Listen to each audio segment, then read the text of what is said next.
I think Moreland left you in Invicta last time, if I remember correctly. He just kind of left you there. Like, yeah, hey, dropping off a child at school. Have fun. I'm not coming back. That bot never gets to rest. It's a bot. It does its job as I demand it.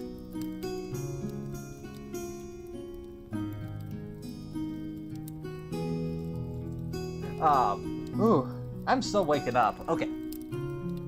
So, if I remember correctly, Moreland left you in Invicta. I was gonna send you both, you and Moreland, off to freaking, go off into Ilion together and discuss about claiming Olixgrog. But I'll leave that up to you. Do you want to go do that for him? Or you just want to go off and do some crazy night adventures and do a couple backflips along the way in the process? Either way, you're gonna do backflips anyways. I gotta move this out of the way. I want to do some crazy night adventures.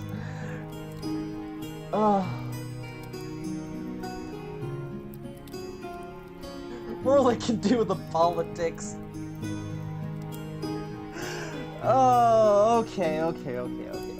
I get you. So, let's start off then. Backflip time. Alright. Start of a new day, after the whole freaking, killing the King of Volek, you walk out of one of the few houses in Invicta, and you decide to just do an instant backflip as soon as you walk out of the house. You succeeded to do the backflip, but you kick down the door in the process, breaking the door off its hinges.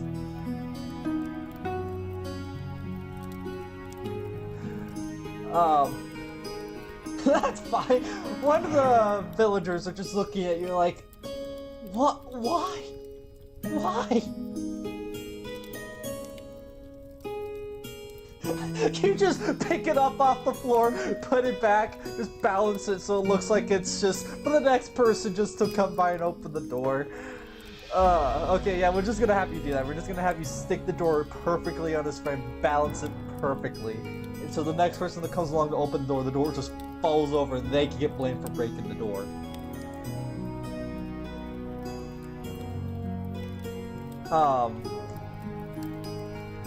One of your villagers run up to you and is like, yeah, so while you were gone yesterday, a caravan came by and they stole most of our tools. They headed south. I don't know what to do. They stole most of things that we need to defend ourselves. We got nothing here. Go killing. Alright, you go fight, you're still carrying your trusted spear on your back, so you just, you grab, you just unholstered your spear. Oh yeah, you got some undead men with you too, and a horse. So you and your undead troop just start marching off southward. You didn't even wait for the guy to finish his sentence, he just kind of started stumbling off in a southerly direction. And, you walk for a couple hours, nothing really to find until... Oh yeah, you have that one archer. You walk up for a couple hours. You don't really see anything yet. You do see tracks in the dirt, kind of look like a caravan came through there, so you're just kind of following along that.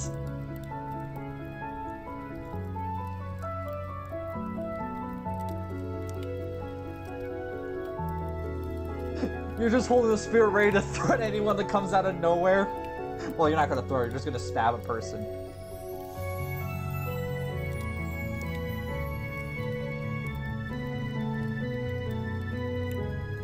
So, as long as you follow the tracks, you're pretty sure you'll catch up to a caravan. Eventually, as the night begins to come over, the sun's setting, the moon's rising, you do see a little campsite off in the distance. They have a couple campfires, carts. You drink some coffee. Well, they don't have any coffee yet. They haven't discovered cocoa beans.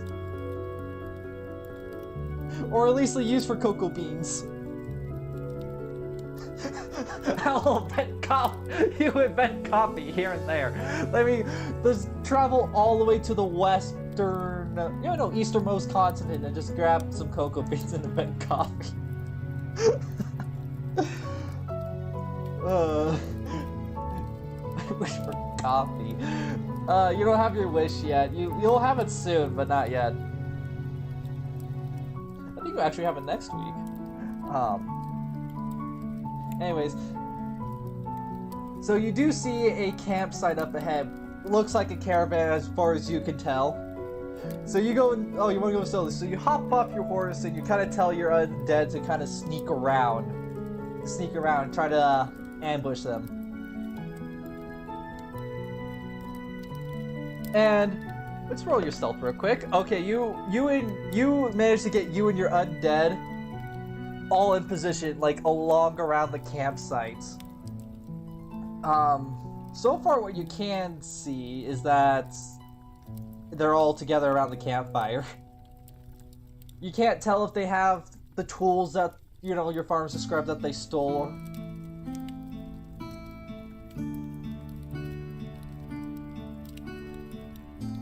So how do you want to play this? You want to kind of just pop... Alright, you want to listen in their conversation? It is kind of hard to make out, but as far as you can tell, there's nothing you can really pick up that... yeah, it's kind of a little gibberish. You do hear a bit of laughter here and there, like they're telling a couple jokes, but you can't really tell what the jokes are or what they're even talking about at all. It's gibberish. It's from a different country. Time to eliminate.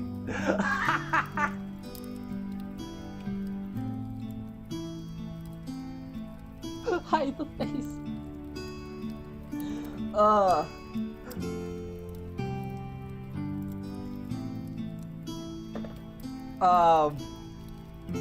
Your helmet, you currently don't have a helmet, but you do find a piece of ripped cloth on one of the on the undead archer that that is there. So you just kind of rip off his cloth and put it on like a little bandana.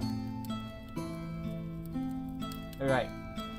You pull out your crossbow, put a crossbow bolt on it, and you aim at one of the guys kind of just, kind of heavily armed. Alright. You're gonna sneak in a little closer.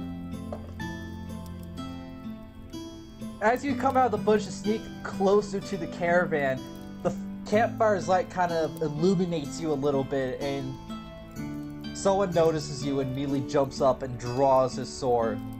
You're like, hey, there's someone over there!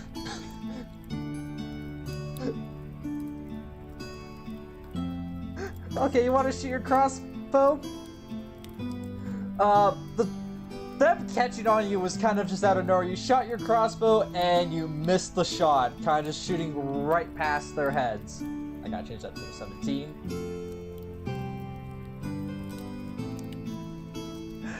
So with that, the guy that originally spotted you kind of leaps over the campfire and charges right at you, knocking over a guy in the process. And goes in for a swing. Yeah, him jumping over the guy kind of stumbles him around, so he kind of loses balance and stops for a sec. Stops in his tracks to gain his balance. Your undead archer decides to take a shot at the guy that lost his balance, and he actually hits him. Oh wait, that is the wrong dice I throw there. There we go. Oh, I was gonna do a saving throw for it, but he ain't to save himself. The archer does hit him for 2 damage, so you just kind of... So with that, he kind of shoots him in the shoulder and he stumbles backward a little bit more. I stab when he was off balance. What about the backflip, man? You gotta do a backflip. Send in the Viking. Your Viking charges in, coming at one of the guys that still hasn't even gone up with the campfire yet. He's still a little confused what's going on. Your Viking hits him. Let me see if he saves himself. No, he does not. And the Viking, your dead Viking, does 4 damage to him. Just kind of freaking launches sword into him and just throws him over off to the side. With that, one of the guys got up and reacts to your Vikings for an attack. Ooh, that's actually not a hit. He kind of gets up, but he is not able to get the swing. Your undead Viking kind of takes a step back. Alright. Your commanders start sneaking up from behind. And so far they're successful. They're all too distracted with you to really notice the 3 undead commanders coming up, slowly creeping on them. Let's see. They'll get a bonus for this, so... Your commanders failed. So as they all come around the bend and go for attack, all of them kind of move forward, and as they lunge their knives, they stabbed into the ground, and the noise of them stabbing into the ground kind of alerted the guys to turn around. So one of the guys pulls out a javelin to throw at one of the undead commanders. Oh my gosh, he hits that. The dude hits the undead with a javelin. And it kills one of your commanders instantly. The javelin goes right through your commander, undead commander, straight into the ground. So I also gotta change that to 5 to 4.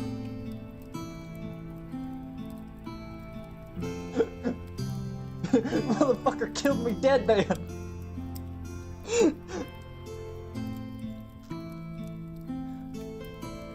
As a reaction, you're gonna go attack the guy that got shot. You want to attack the guy that got shot in the shoulder, or kill the guy that threw the javelin to your zombie? Because they're all kind of bunched up right now. You can kind of attack anyone in the group. There's only 4 of them.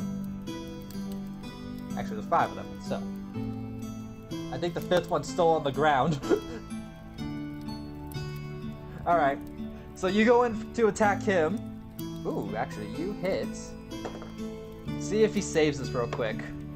He does not save it. You come in and just jab your spear right through his side, and he knocks back a little bit, but he also knocks away your spear with his dagger.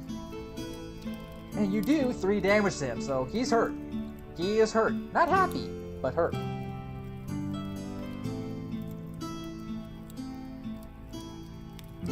The commanders will go for the rest. The guy that originally spotted you before is right next to you, so he decides to go for a swing at you since he's no longer, separate between you and a guy that he stepped on. And you just kind of ducked under his sword, just whoop. So as you kind of went for the stab, you went you kind of ducked down a little bit to get more reach on your spear stab, and he swung over your head with that pretty much. You dodged his attack by accident.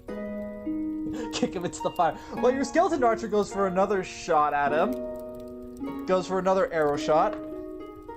Hits him again. He's not gonna save that. The archer killed him. The archer hit him for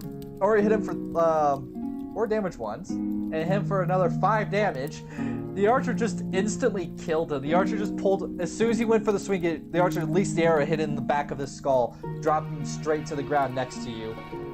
You gotta get him a promotion. You gotta get a promotion.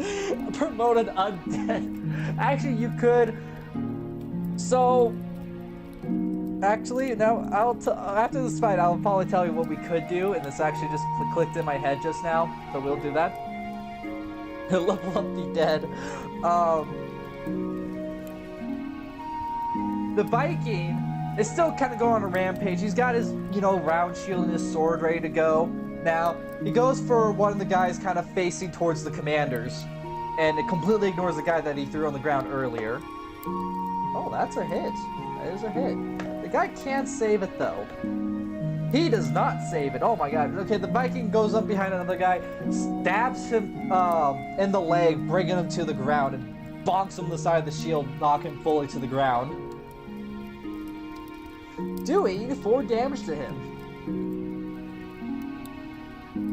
Since he's knocked one of the guys on the ground, I want to keep one guy alive.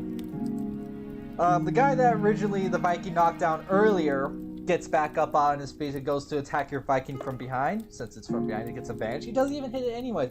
He's kind of still hurt from the earlier incident of being stabbed and thrown across the freaking campsite. He kind of just stumbles around and lazily swings the sword.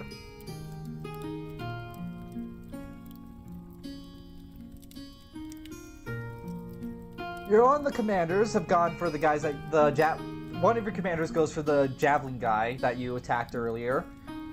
See, it's him. Your commander is not able to get close to him. He's kind of confused right now. He's just like, hey, I know you are your champion.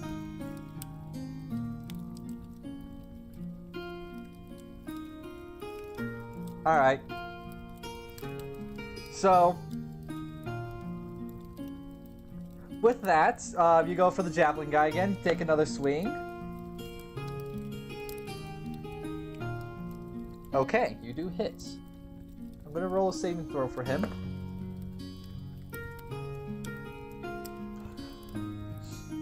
You got a 17, but the javelin dude got a 20. There was 5 of them, you already killed one of them.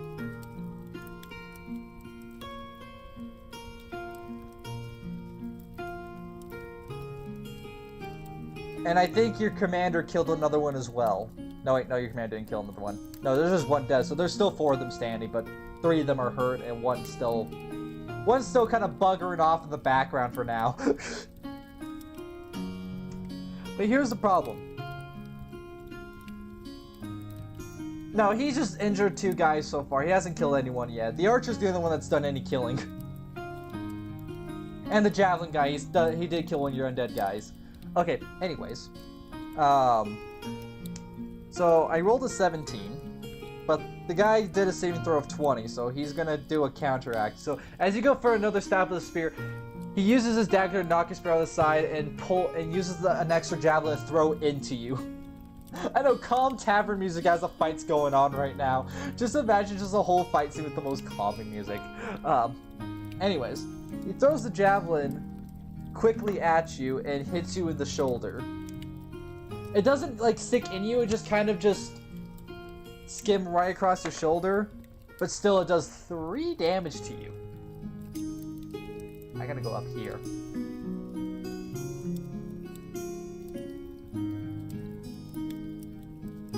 But you're still fine. Alright. Well, since you killed that one guy, here's a peel him as a spear. That is not a good idea! That thing will shatter as soon as you hit something, and you'll get splinters in your hands. The archer goes for the, as you said earlier, goes for the guy that's attacking the Viking. But he misses his shot! The dude missed his shot! Pulls out his bow, lets go, and it just kind of whiz passes the guy and hits the cart behind him. That guy's dead, so the Viking gets to go now. Kick the javelin. Kick the javelin guy in the fire. Okay, I'll do that for you. All right.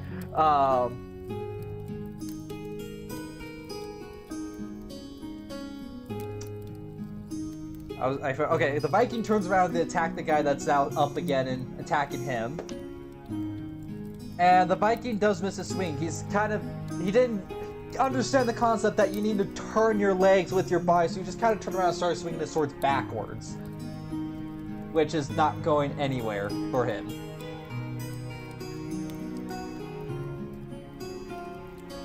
The javelin guy, after cutting your shoulder with the javelin, he decides to go at you with the dagger. Ooh. Okay, we're gonna... Oh, wrong dice again. I keep grabbing the wrong dice for this. Alright. I did a saving throw for you, you did not save it. After that, he kind of... After he, threw the javelin at you, he goes for a quick counterattack and stabs right into you for 2 damage. Your Gammerson that you're currently wearing protects you from it, so only the tip managed to get in. The tip only manages to get into you, so it doesn't really do that much, but still, 2 damage is 2 damage per guy. The commanders decided to attack the javelin guy for attacking you. They do hit him. They do hit. The guy cannot save himself. Backflip kick him into the fire. Well, no need for that, because your undead commanders came up right behind the guy and jabbed their sword right through his shoulder downward into his heart. And just yanked him straight into the ground. He is dead in a pool of blood. He does not look okay. He looked like he has seen better days. You want to roll perception real quick to try to find the fourth guy that just kind of buggered off? Alright. Oh, so you're gonna get 2 rolls. So you're gonna use both your turn and the archer's turn to look for him, so there's a... Your archer managed to spot him. You kind of looked around, but you don't really see him. The fire kind of illuminates the area around you, making the surrounding area darker. But your archer's not really in the, not really in that area, so the archer can be able to see around the campfire just fine. And it kind of sees him sneaking around back towards the archer itself.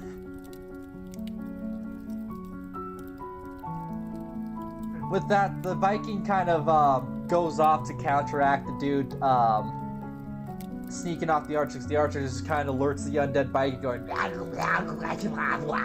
some weird undead language. The Viking immediately turns and starts running towards the man, going in for like a quick shield, shield bash right into the guy to knock him on the ground. Ooh, that is a hit, huh? Let's see if Okay, that just happened. Oh dear. Oh dear. Oh dear lordy. Your Viking runs out towards the man that your archer found. And as he goes in for a quick run and charge, getting ready to bash him with his shield, charge him with his shield, bash him to the ground. And as soon as the Viking gets close, the man lifts up his hands and does like a little thing with his fingers, tripping the Viking on the ground and then sending a magical sword, like appearing a magic sword in the air, impaling it into your Viking, killing it instantly. Your Viking's dead.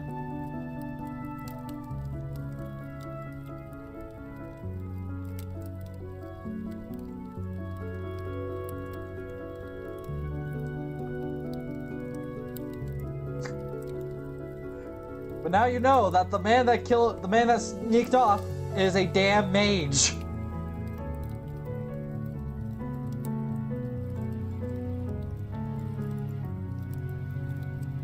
Alright. So we gotta do the whole rotation now because the Viking just went. One of the guys that the Vikings were fighting, I'm trying to remember who. I think the guy the Viking stabbed in the leg earlier gets back up and tries to attack you to prevent you from going out there. Ooh, that is a hit. Let me see if you do a saving throw. You did a saving throw. He got a 15, you got a 16. So he kind of swings his sword, you bump his sword out of the way with your spear and keep running forward. The other guy's still on the ground, kind of getting back up. Trip him. Yeah, your commanders decide to go for the 2 guys, both undead commanders team up and try to go for those 2 guys. And they do hit, and they do succeed in attack. We'll see the saving throw. Okay, there is no saving throws there for either of them. And wow, they're still freaking alive! Actually, no, wait, the Viking did 1 extra. So actually, one of them is still alive. The one undead commander manages to pierce the guy right through his chest, pinning him to the ground. And the Viking kind of smacks the other guy across the face of the sword, leaving a good cut across his cheek as he stumbles backwards. Yes, there's only 2 left.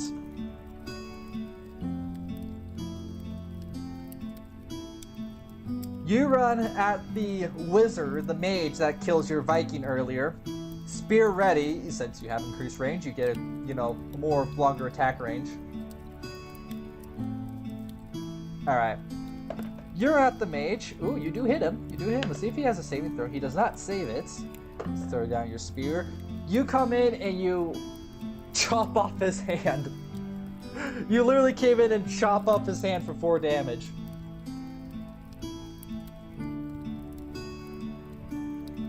So, yeah, now he's missing a hand. No spells for you. Well, he still has his other hand. You chopped off his right hand, but he still has his left hand. He's still got a left hand going. Your archer decides to take a pot shot at the man. The archer does hit him. See if he can save himself real quick. I rolled the wrong dice for that. He does not save himself. The archer finishes off what you started. As soon as you cut off his hand, the archer pulls his bow back, looses the arrow right into the guy's heart, sending the man straight to the ground.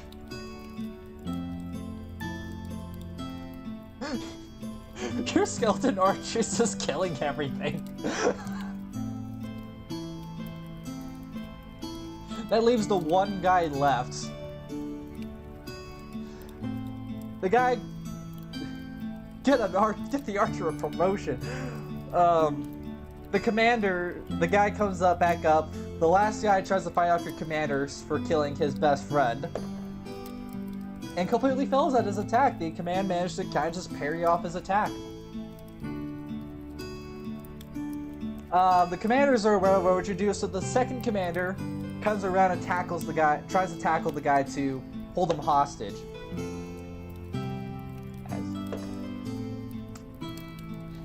14 out of 15 for a save, 15 for a saving throw, 14 for your commander. Your commander managed to sneak around behind him and grab onto him, but the guy quickly headbutts your zombie and kind of stumbles backwards a little bit. So with that, you immediately come in and tackle him. I hit all the dice. That roll does not count.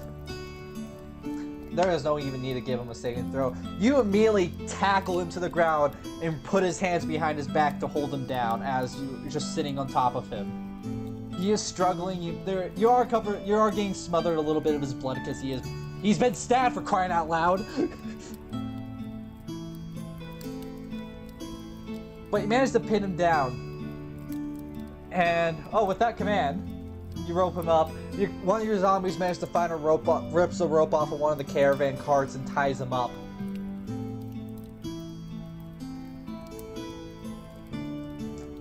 The commanders, while your time help the zombie archer tie him up, the commanders go around and start collecting all the weapons and pile them the opposite end of him.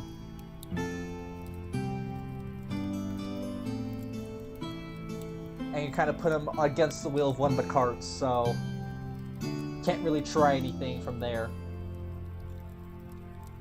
And as you put him on the wheel, it's like, unhand me, you foul undead bastards! You shouldn't be attacking a caravan, it's illegal!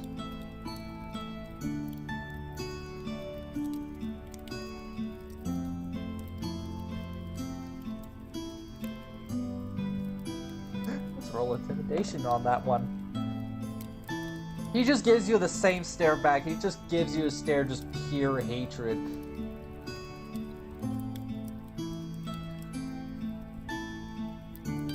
Orlin! So, guys, the person is on a caravan raid right now. Roll another intimidation. You fail that roll as well. The guy looks at you with the sword, even with the sword up to his neck, like, I'm not afraid to die either!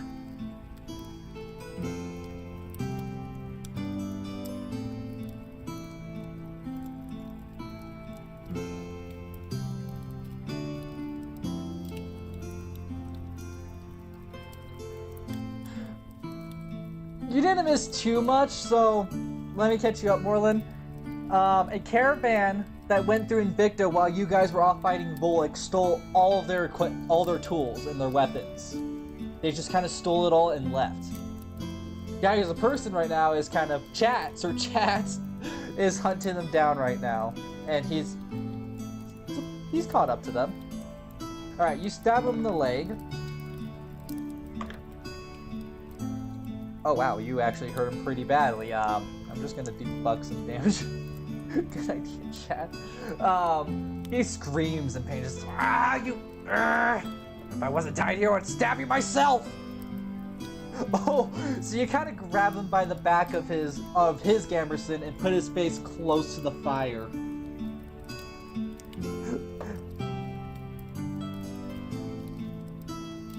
With that, he's like, okay, don't, I'll talk. What do you want from us? Just stop, don't, please don't.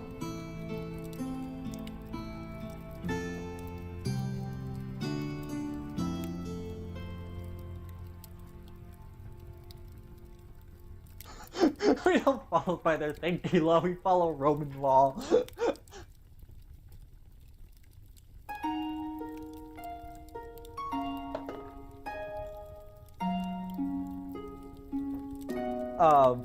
As you ask that question, he looks up at you and like, what the hell is Invicta? What the hell is an Invicta, man?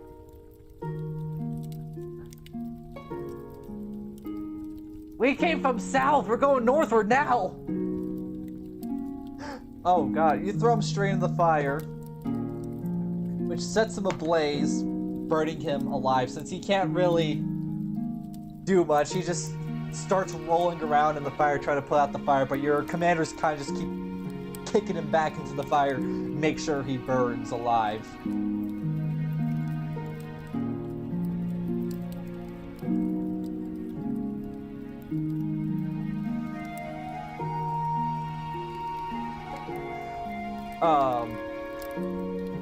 Alright. You round up the horses that were just kind of off the side that ignored the whole fight. And hook them onto the caravans and start riding back with them. Of course, on the way back, you go to the bush and pick up your horse and ride along with them. Hey, wait! Do you want to use your necromancy power to raise some of the undead guys? Raise back a few of your undead guys. All right. You get the bodies together. Yeah, necromancy. You get the bodies together. Alright.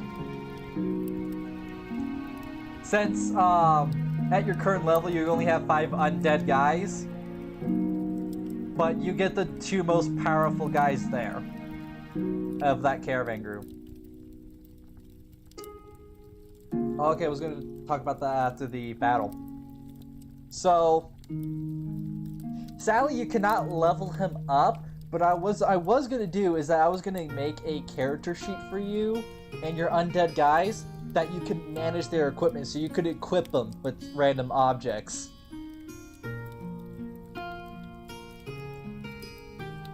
It's like, hey, you want to give your freaking commander an elvish long spear? Then you can. But we have to set up for that. Let's change that back to 5. I don't know why I put some stuff in there. Alright. So with your necromancy abilities, you managed to conjure up the mage that you killed earlier and the leader of the caravan, which is the guy that your archer killed. Really? Really? No, I am a space marine. You loot the mage's as he rises up. As you raise the mage, you just loot him. Okay, let's go.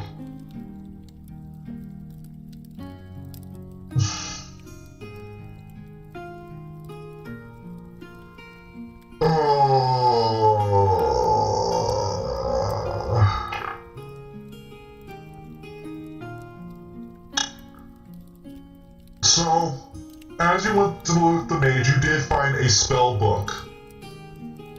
And as you touch the spell book, it explodes like it was trapped with this sort of magical spell.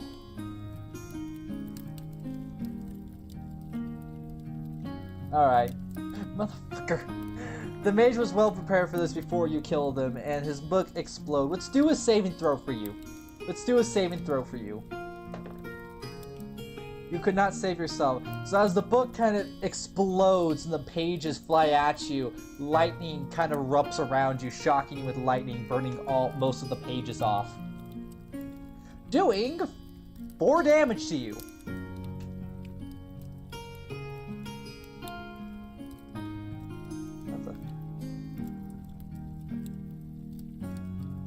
Alright, let's see. Let's roll on that too, what you should cover up. I am a beast! I'm a beast! You took lightning. You go around collecting the pages that you can that were burnt up, but you took it like a tank! Your Gamberson's pretty much fucking destroyed though, dude. That lightning destroyed your Gamberson.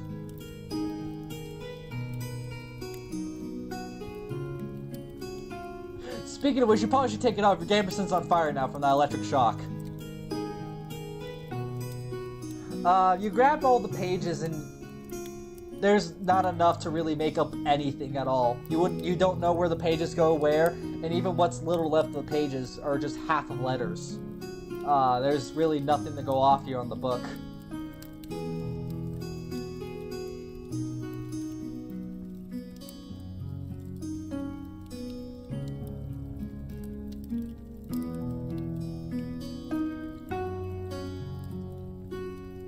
Well, you still have a shirt. You have a tunic under that, so you're fine.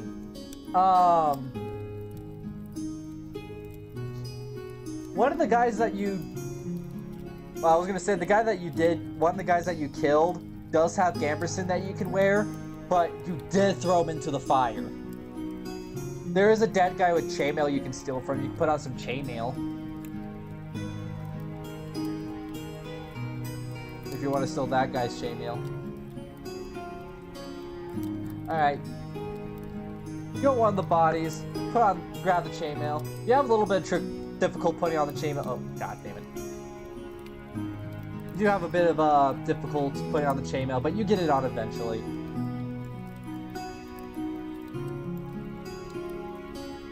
So I look like a frail little boy, and then everyone will underestimate you.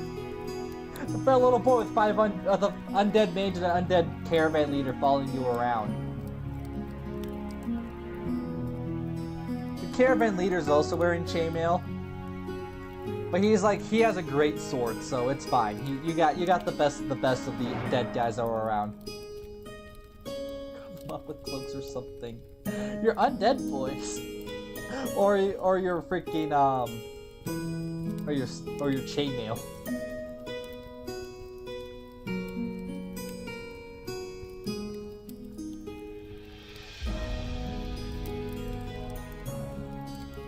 Oh, your undead would be fine, but, you do... Oh, hello, Echo! I'll get right to you in a second, let me do this.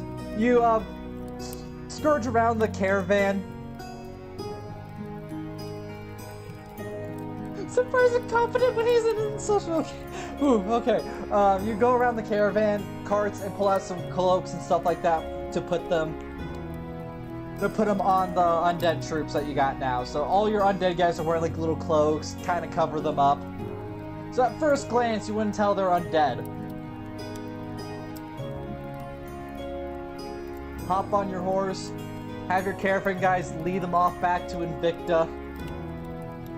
And while you guys are traveling back, hello Echo, welcome to the Dungeons & Dragons stream.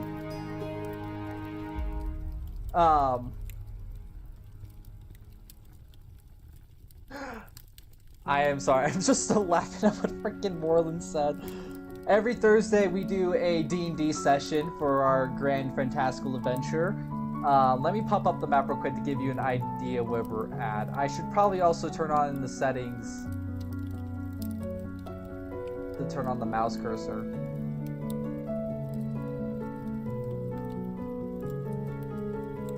I cannot show the mouse cursor. Okay, never mind. So right now, currently, if I put you on the map, I can't zoom in the map, so we just got to deal with this. Right now, if you look on the kind of the middle portion of the map, you do see we're kind of a little bit south of a place called Invicta. Rome is the place that Moreland here has claimed for himself. With this little D&D adventure campaign, Chat is one of the characters of the adventure, so all of you can, you know, discuss what you want to do and how you want to do it, and go from there.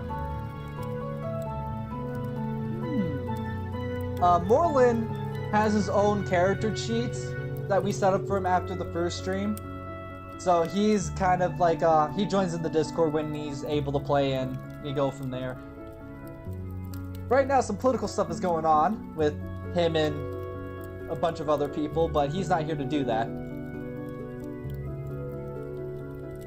No, it's not. The music is not loud enough.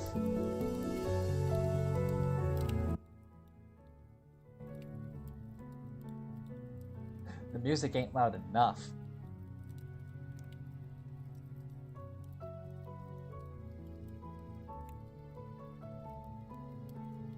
But yeah, you missed like, so right now we're in the anticlimactic stage of everything Echo. They just went to war with a kingdom called Volok, that was raising an entire undead army that they pretty much just single-handedly wiped out.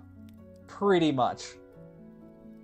Of course, there was some help with the faction up to the north of them, but, you know, some help, not a lot, just some.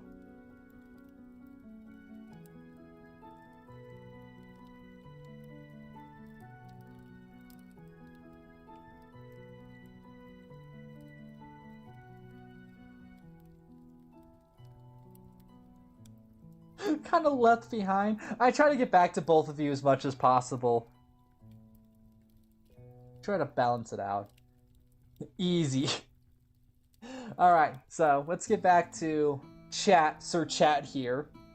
Sir Chat finally arrives to Invicta. It's still pretty late in the night. It'll be a few hours before the sun rises again. So, with that, you just kind of go back to one of the huts that you were sleeping in earlier to go to bed, and as you open the door falls off. Because you totally forgot that you kicked down the door earlier doing a backflip.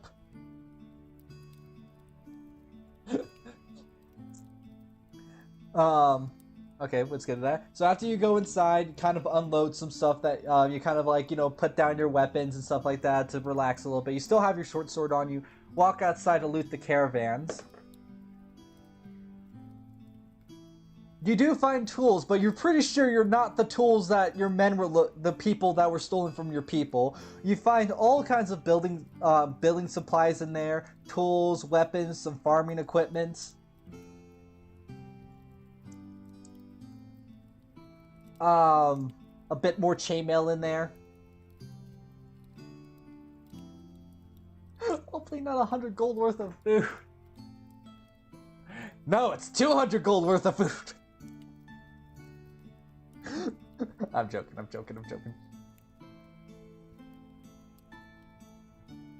Alright, so you kind of go through the caravan, evilly spreading out the chainmail around with your undead. You're gonna leave again? For the correct caravan! Oh dear lord. Oh dear lord. Echo, you have any input on this? No, I'm joking. Okay, so after you equipped your undead, you go back into your house to equip all your weapons, and you leave again. After you knocked on the door, one of your peasants wake up, though. One of the peasants kind of...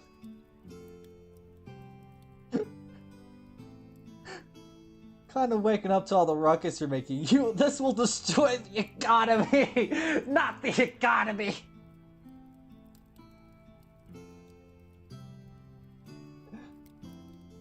Yeah, but it wasn't the right caravan that stole from your stuff. What economy?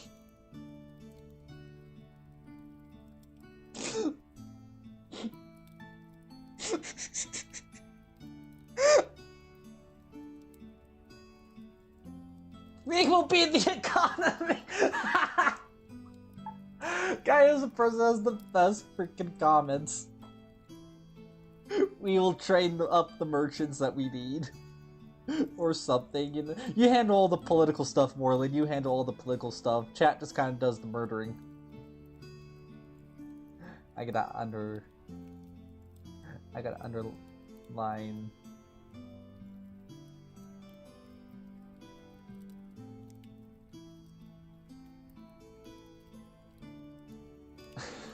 Well, then you're the politics. I'm the chaos. Well, more if you were gonna hear, I was gonna have you and chat go to Ilion and do all the fun political stuff, but also there was gonna be some fun stuff along the way during all of that.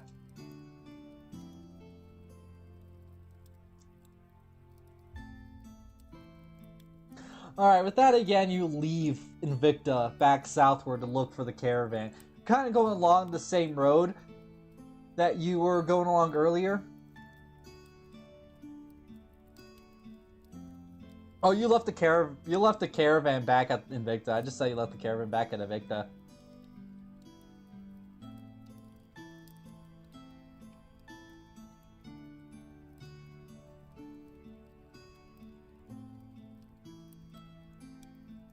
Yo, Mr. Guy, we'll come. Take the stuff out of the caravans. Let's ride! You did use your undead to kind of get on the horses that were with the caravan. So now all of you are riding... Well, two of them kind of had to shove themselves on the one horse, but all you and your undead guys are riding on horses now.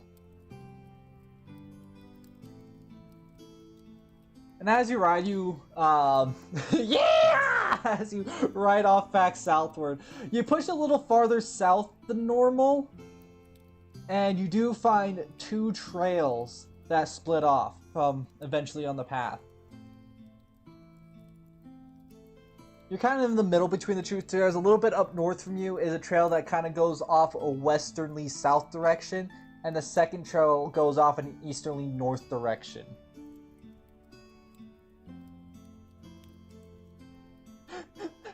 The Knights of Mars should be an undead shock cavalry.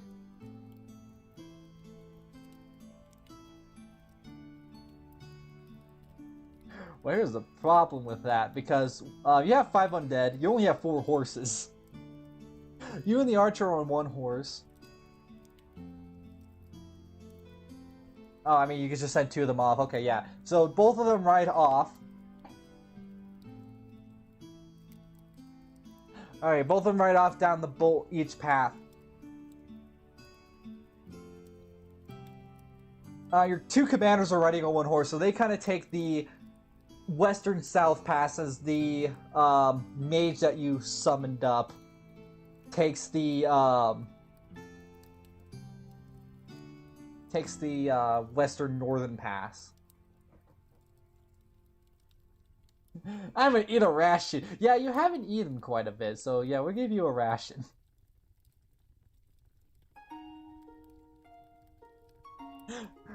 Alright. A few hours have passed and your undead mage arrives back. You can't understand what he's saying because all he comes back to is going... Oh, I am moving the whole wrong scene around. I meant to move the map. I meant to readjust the map.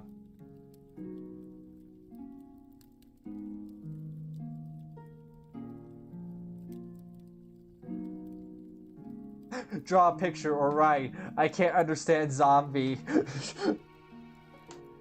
What's wrong with the zombie does not understand what you're trying to say either. It's just oh gosh, just smacked the microphone.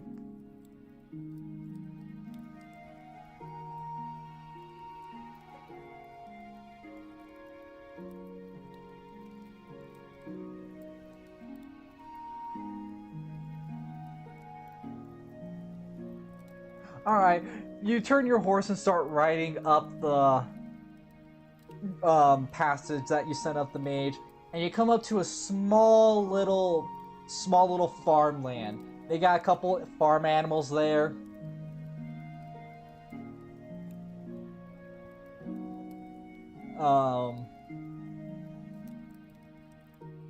Nothing too much. Like, you know, they have like a couple farms. They have some horses, cows, chickens, a few sheep, a couple small little shacks. It's pretty much the size of Invicta currently, just more farmland than rubble.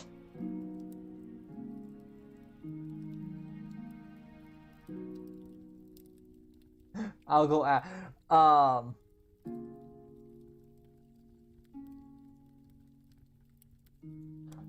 alone. Alright, you ride up by yourself, leaving your archer and mage to sit back and watch as you ride up alone. And, it's still pretty late at night. I bet best to leave your undead guys behind. It'll probably be best, trust me. You ride up towards the little houses. Everyone's still kind of asleep. You do see one lantern kind of on one of the houses lit up.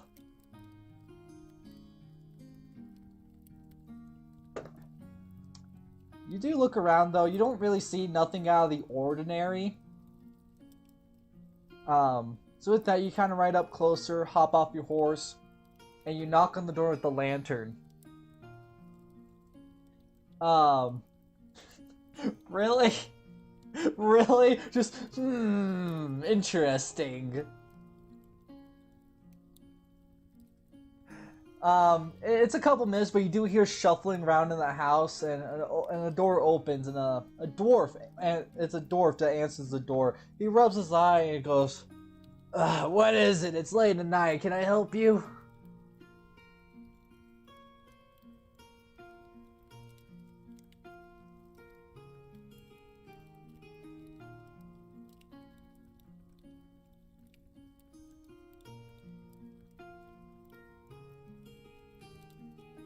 He sits there and thinks for a moment, and is like, "Nah, we haven't seen a caravan pass recently. The only thing that recent came along, some guy, a guy known as Chadius, right, came up from the north with a bunch of guys. We had a little feast with them, had a grand old time, and he asked us to join him, and then he moved on his way after we gave him our answer. We're not going to tell you what the answer was, but he moved on after we gave him our answer." "Oh, you're probably then you're probably with Rome then. We are Roman citizens. We just don't want to publicly open that. Yeah, no, we haven't seen any caravans recently. If they stole your tools, they would travel along the most western road.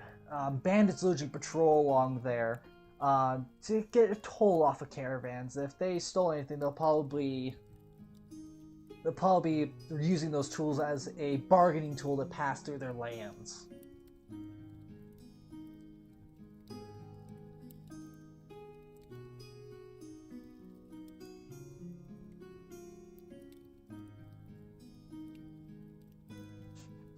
These guys are looking. "How much gold are you gonna give him, though? How much gold are you gonna give him?"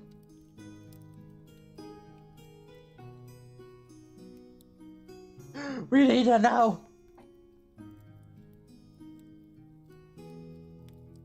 Okay, 21. So you hand him 21 pieces of gold, and he looks at you like, "Thank you, have a good night."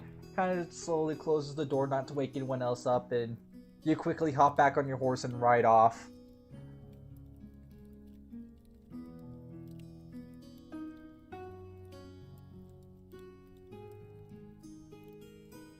You listen to his advice.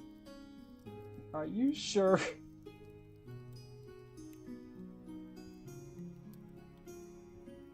Are you sure about that? You hop on your horse and you ride towards where you sent off your commanders.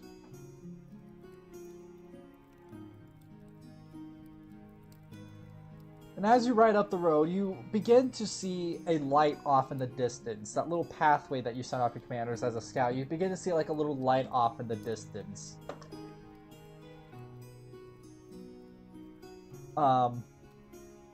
It does look like you do see a small fortified, actually I would say small, it's actually a pretty decent sized fortified town. The stake wall's a little too high for you to look over. But there is one lone tree you can climb up to get an advantage for if you want to climb up the tree.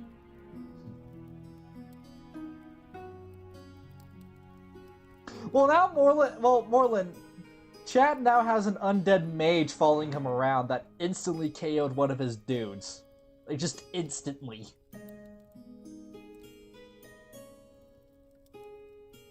But they are undead, they are pretty freaking weak, but still.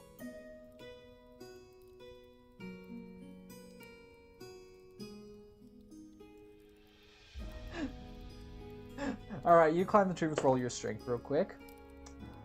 You manage to successfully climb up the tree. You climb up the tree to get on top of the tree to get a good vantage point of the town. Roll your perception. You can't see much of everything, but you do see a small storehouse on the very back end of the town. In the opposite end of the town from where you currently are standing. You climb down the tree. There's barely any brush here, so sneaking wouldn't really be a good option unless they're freaking blind and you have a really good stealth check. And go knock. Alright. You get on your horse and start riding up towards the town, and one of the guards spot you coming. One of the guards at the gate spot you coming. And with that, Well, you don't see your commanders there. You haven't seen your commanders in a while. It's just you, your mage, your mage, and your archer right now at the current moment. Your commander, your two commanders and caravan commander are still. You still haven't seen them in a while.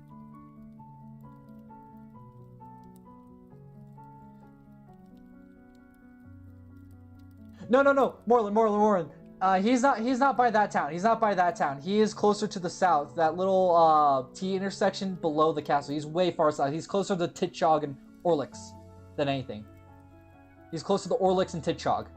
He's very far down south now. He's nowhere up north by Loke.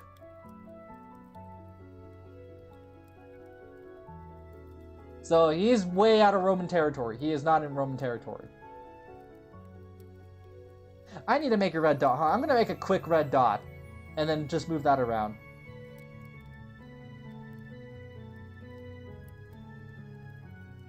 Make the mage fireball the left side of the town. In that case, do whatever you want. You want to begin instant aggression towards these dudes. Are you sure you want to do that? Go make them feel the superior civilization.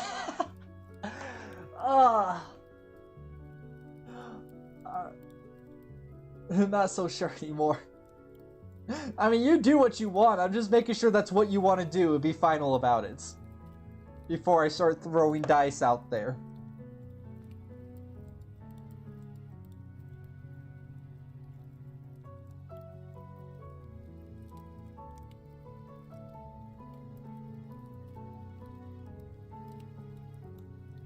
Alright. As you ride up, a couple men with crossbows aligned to the walls pointing crossbows at you, and one guy with a halberd at his side. It's one of those short halberds. It's like the blades like kind of right up his head. And he goes, "Look at what we have here, boys. It looks like we have a couple more travelers to take some gold from. If you want to pass through here, there's a toll along this road." Fireball! Okay, fine. You're just gonna... your mage instantly just shoots a fireball at the gate. He hits the gates! Doing AoE damage to all the guys. I just threw the AoE dice down the floor, so let me just... I can't grab the dice. Get back up your dice. I have killed the dice. There are no dice. The magic has been nullified. He managed to hit the gate, knocking almost all the guys around the gate off the palisade wall, blowing up the gate instantaneously, doing 2 damage to all of them. Plus, they all fall to the ground, so it's do 2 bludgeoning damage. So they're pretty freaking hurt, and they're all on the ground right now. But with that explosion, most of the town's personnels have come out to counter this. Well, I mean, the gate's pretty fucking wide, and you have to put caravans through there. They gotta get whole caravans through in and out of there, too, that they rob or toll through. No, you won't, Morlin. You're gonna be gone.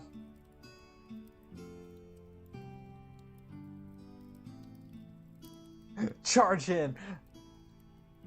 With that, you want to charge in with your horse, or do a backflip off your horse, then charge in?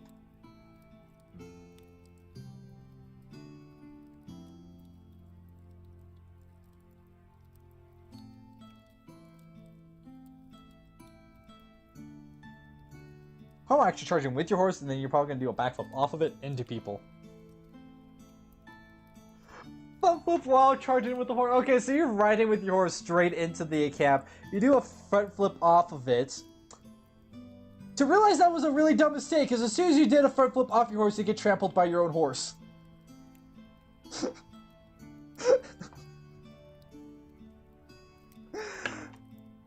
The horse does 2 damage to you.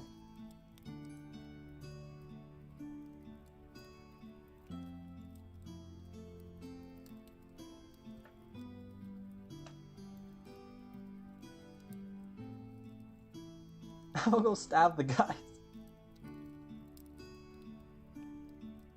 Hold on, let me just...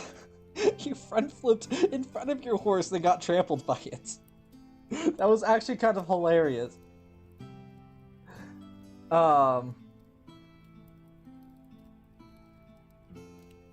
Your undead archer and mage have kind of unmounted from the horse on the outside of the gate and are charging in. Your archer goes to shoot for one of the guys that are still standing on the palisade wall with his bow.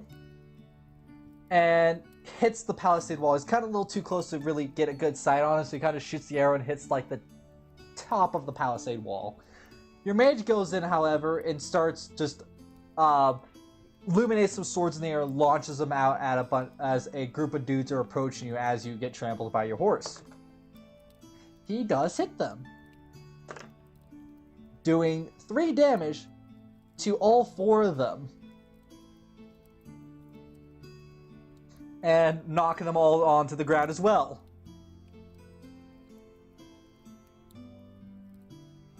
She. With that, the crossbowmen, one of the remaining 2 crossbowmen on the walls, turns the crossbow around to shoot at you while you're on the ground. But he misses, though. Mage and archer need a promotion. The crossbow guy shoots his crossbow at you, but just barely shoots right over your head and into the ground. You're perfectly fine. Another group of men come out of the buildings to attack you, though, and go in for a stab at you. But they also fail to see. You kind of just roll out of your way and kind of roll yourself back on your feet as they stab in the ground. Let's roll a perception check. Right now, as far as you can tell, you are heavily outnumbered with only just the 3 of you versus 12 of them so far. And you're pretty sure there might be more coming in.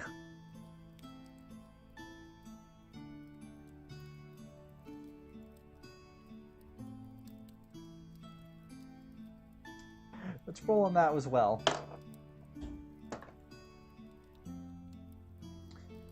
You managed to find one of your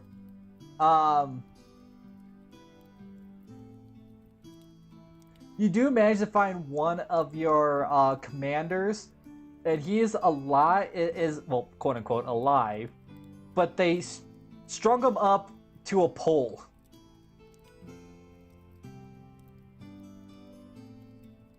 The other commander and the caravan commander are still nowhere to be seen.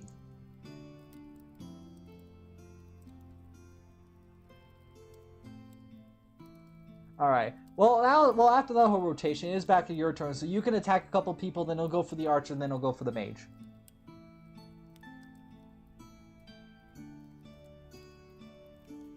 Attack! Alright, you decide to attack one of the guys that were originally on the gate that kind of got blown off the freaking wall.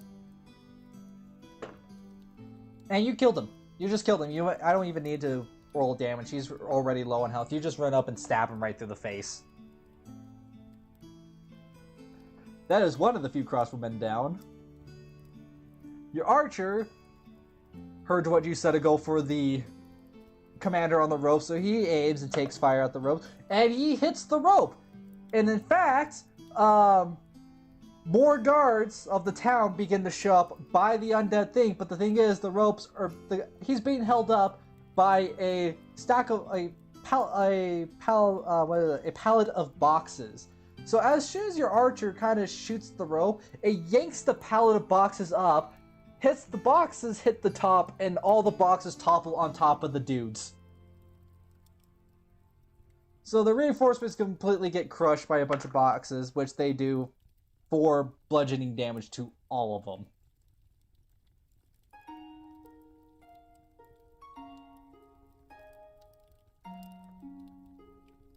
And of course, your undead commander picks up one of their swords. Oh no, they're still very much alive. They're very much alive. There's probably like a handful of them that died, but more of them are alive than dead. But they're down for the count for a bit. Anyways, your commander picks up a sword, and when it's his turn, he'll be able to go again. Your mage decides to do... Let's go stabby stabby. The mage decides to use the same kind of spell that you use to trip your Viking to trip the crossbowman off the freaking wall. Can't really do much with the left hand, so you might have to find a replacement for his right hand eventually. kind of yanks the guy off the wall, which he's successful with, and the guy takes 2 bludgeoning damage as he hits the ground. Let's go, stabby, stabby. With that, some of the guys that were at the gate earlier finally get back up and decide to attack your mage for shooting a fireball at them. So a crossbow goes flying towards your mage, but misses. He's still kind of wobbly. He kind of gets up, like, can't keep a steady aim, looses the crossbow bolt, and flies right past your undead mage. One of the reinforcing groups that were coming, that try to stab you while you're on the ground, are go in for another attack.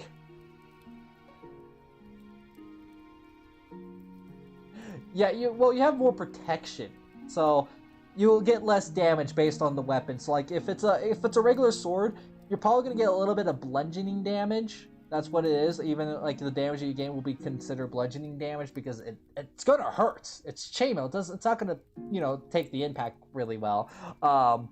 It depends on the weapon. Like if they have a fine tip spear or like a fine tip short sword, then they're definitely gonna get through the chainmail. They're gonna get through the chainmail. It's historically accurate. It's historically accurate. Anyways, so the group of men that try to stab where the ground early come at you. Couple them with swords, couple them with spears. Nothing out of the ordinary. But you manage to fend them all off. None of them can get close enough to you to really hurt you with your freaking long spear. Your spear is longer than theirs. Alright. With that, your commander's back up in his feet. He's got a longsword with him this time. And he goes in swinging at the guys that are trying to attack you. And he hits a 20. Dude hits a freaking 20. Dude just decapitated someone. As you're fighting, he comes up behind one of the guys with the spears trying to stab you, and just literally just decapitates his head. Just runs in with the longsword right off of his head. Blood spewing everywhere. Just come on, comedically, just blood everywhere. Everybody needs a promotion.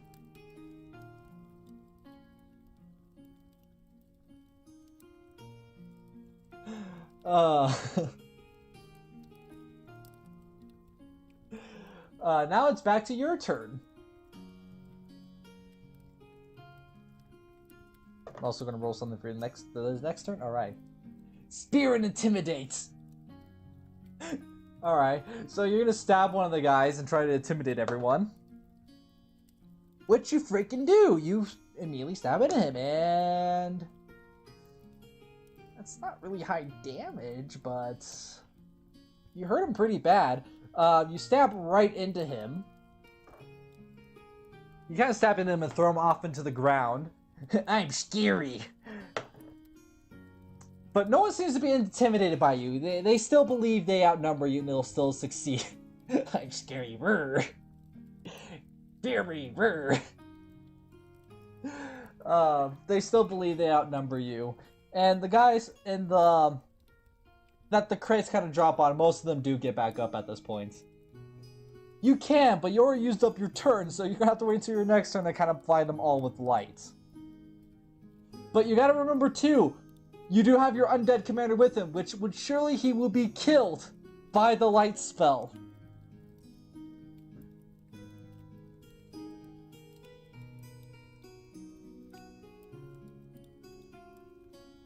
Carp.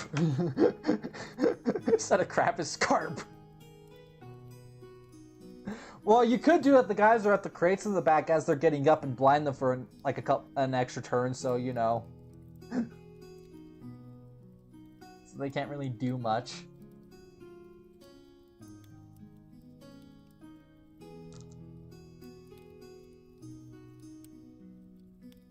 Alright, anyways. I forgot what I was gonna do. Oh yeah, okay, your archer goes for another shot at one of the crossbowmen. Try to get rid of the range capabilities. He does shoot him! And kills him! Actually, I should roll a saving throw for that. Doesn't even save himself, doesn't matter. Doesn't even save himself anyway, so I guess... So, you know, your archer pulls out another arrow, shoots another guy. Your mage decides to go for another group attack and does the same magical sword spells out of thin air and shoots them at the group of men. And hits one of them. The rest kind of just miss and hits one of them. Wrong dice. Kills the man anyways. So, you know, you see a bunch of like magical swords kind of fly right past you and hits one of the guys, but only kills one of them. It only kills one of them. Oh, that's right, you have a freaking mace! Oh, that's some great bludgeoning damage to beat someone to death slowly. It works great against armor. I'm just telling you that. If you ever encounter someone with full plate armor, you use it.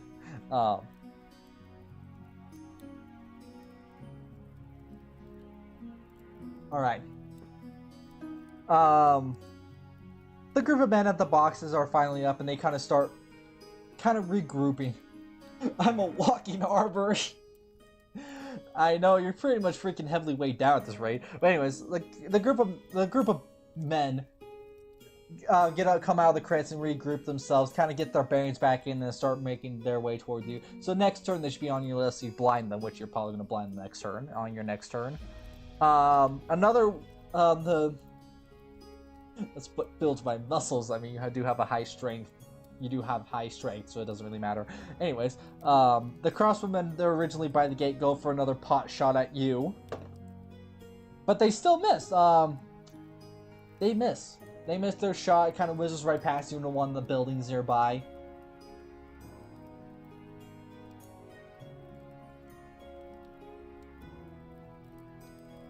The group of men that are currently with you right now, there are not that many left. They've decided that it's a great idea to retreat back into the other group that's currently marching towards you. So they kind of turn around and run back. Your commander, though, on the other hand,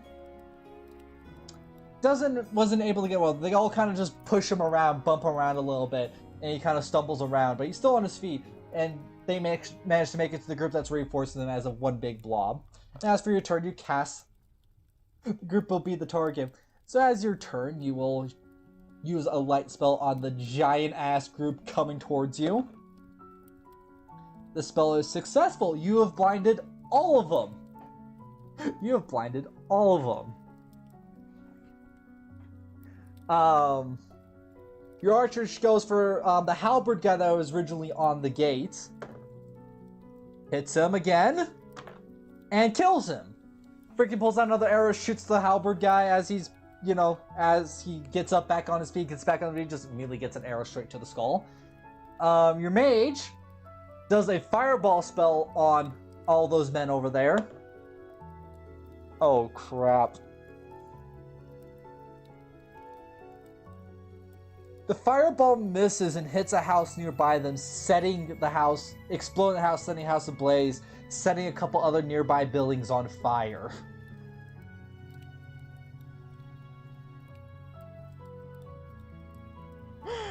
It wouldn't hit anyways, it rolled a 2.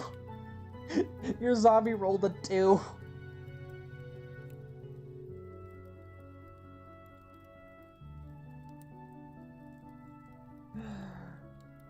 But you are successful setting half the town on fire. So if anyone was in the building, they're burning alive now. No, a fireball is a massive explosion AoE damage thing.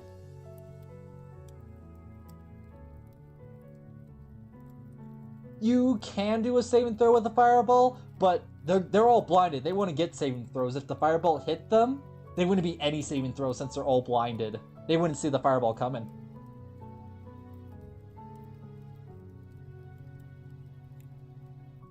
But your mage missed. Your mage freaking missed his chance.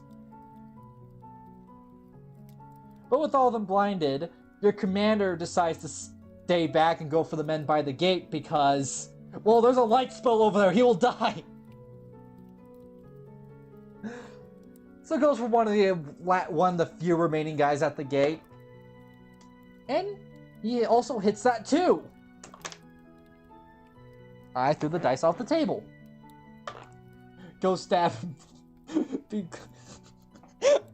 Well, it doesn't... Okay, well, he did low damage, but it doesn't matter because the guy's dead. He's been taking a lot of damage from the initial fireball into the city gates. Nasuke town gates.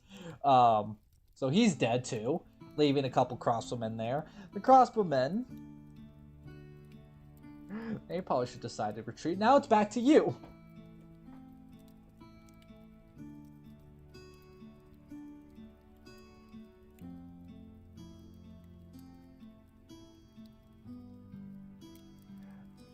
Stab and smash, rip and tear. You run at them. You run at the blinded group with your, short spear and mace and the other. Actually, you probably should put away not short spear, the long spear, because the long spear is going to be hard to kind of wield. Sorry, perception on that. So far, what you can tell, there are no commanders. If there was a commander with that initial group that arrived, he's been bludgeoned to death by the boxes.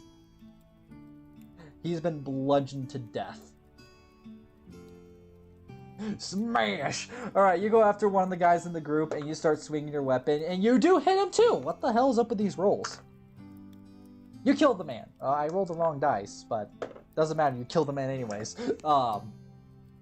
You kill one of the guys in the group already. Still blinded, I add. Your archer goes for another arrow shot. I am a knight!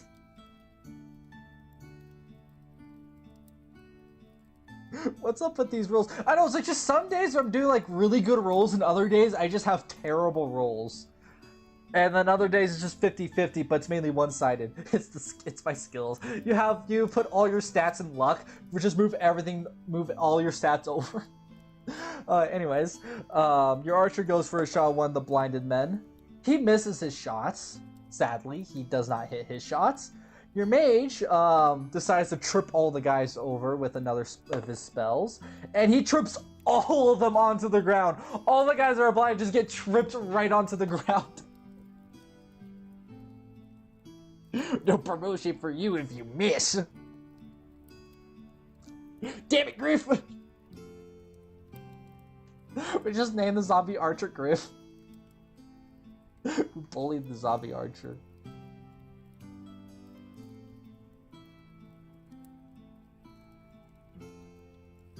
I gotta process. So the guys did recover from the blinding spell this turn, but your mage tripped all of them. Your mage tripped all of them, so they get another skip of a turn because they all have to get back up on their feet. Except for the last few guys at the gate, they decide to turn tail and run. Okay, they are running away. You're at the one other group, so I'll let you attack them real quick. You hit another guy. You killed him. You killed him. Then your archer shoots from one of the guys trying to get away. He hits the guy. Kills him. And then the mage shoots a little bolt of magic at the other guy making a run for it. And, oh dear freaking lord.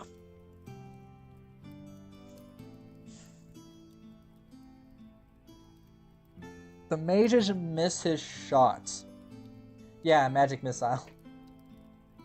It's a magic missile, but here's the problem. The mage misses his shots.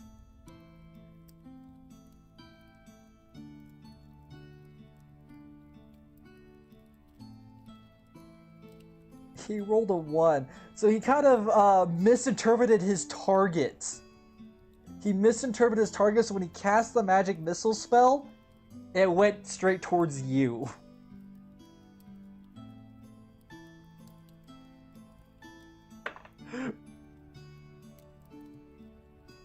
Backflip! Oof. Yeah, it hits you for 4. It hits you for 4. Oh, that's out of 30. That's out of 3. Yeah, the mage misinterpreted its target and accidentally the magic missile locked onto you. Time to finish the battle. Your undead commander just tries to finish off the guy trying to make a run for it. Couldn't keep up with him, he's too slow. The guy's wearing more lighter armor than the undead commander, so he just kind of bolts out of the town and continues off the horizon. And before you pick up your weapon, one of the doors busts down to the building. It's towards the warehouse, and a big brutish orc comes out of there like, "What's going on out here? You boys are supposed to be doing your damn job, and all I see is getting your asses kicked." And with that, he throws one of your undead commanders straight to the ground. He's dead. He's dead.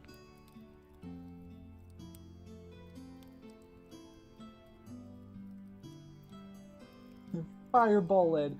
And with them, he's accompanied by more men. Which at this point, you're outnumbered, with you being 4, and them being at 12 again. I rush for the big. We have to save it for. You're like, you managed to finish off all my boys here. How about you and me settle this 1-on-1? Winner gets to keep the town and the group of men.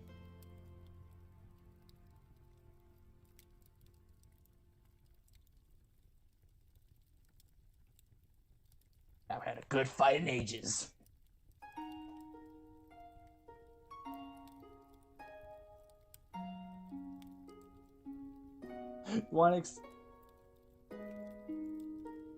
Now let's go to war. Fireball! Oh dear lord.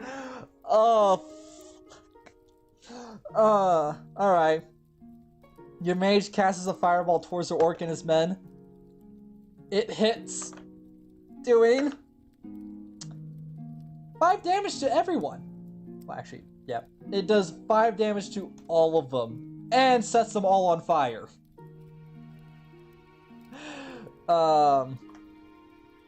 You run straight towards the orc and you jab your weapon right through him. You do hit. We'll see if he saves this real quick. He cannot save it, so up, and there goes the dice. You killed him. You literally just ran out with your spear and lunged it right through his chest. Let's roll intimidation. Everyone surrenders. Everyone just drops their weapons like, please stop, no more. Please, we yield. As you yank your spear out of the orc and he just drops straight to the ground.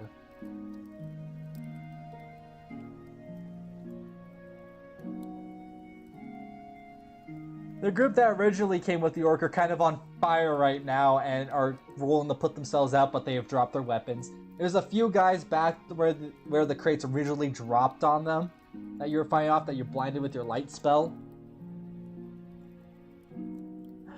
Oh no.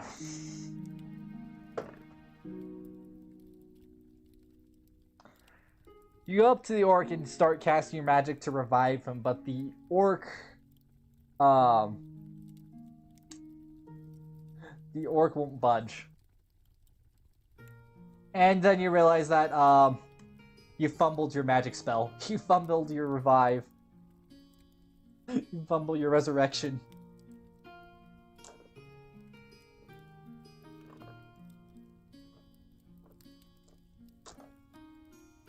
But with that, everyone in the whole town surrenders.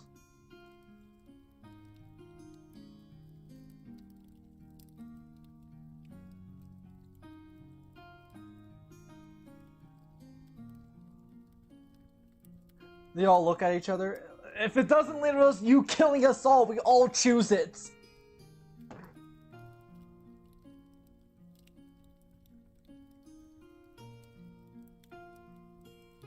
Well, here's the problem with that. There's more of us, like, out on the roads, raiding caravans. What do we do with them?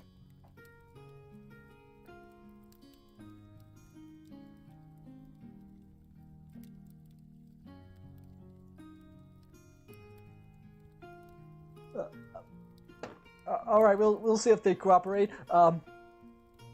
So does this town join Rome? Like he does, like quotation figures, Rome, or do we leave to go there?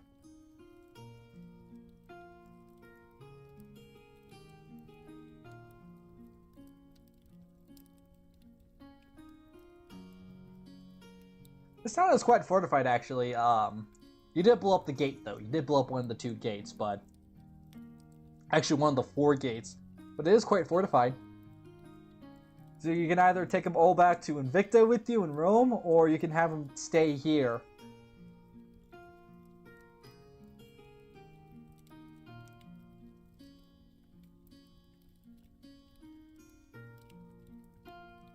One of the men speak up. Well, me and the boys here have been here for quite some time, raiding caravans. Well, not raiding them, just making them pay tribute to pass the roads safely without any hassle of the bigger, larger kingdoms. Most of the kingdoms don't want to put up with a couple bandits. They got wars to rage.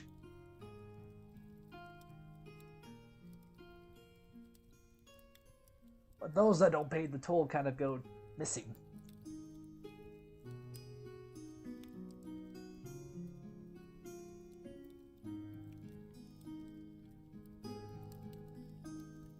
By the way, it's all creepy about it.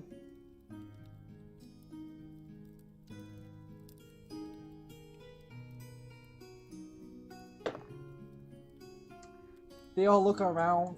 We don't know of a place called Invicta, but a caravan just gave us a bunch of tools and items as a tribute to let them pass recently.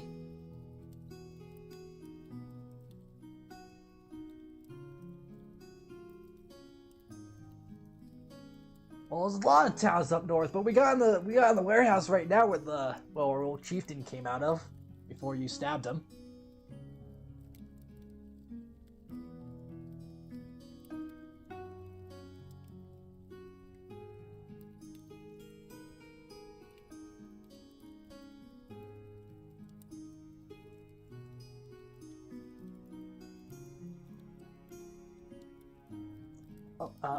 We could take you some tools. The caravan just traded us recently. They mostly give us gold, but they never give us tools.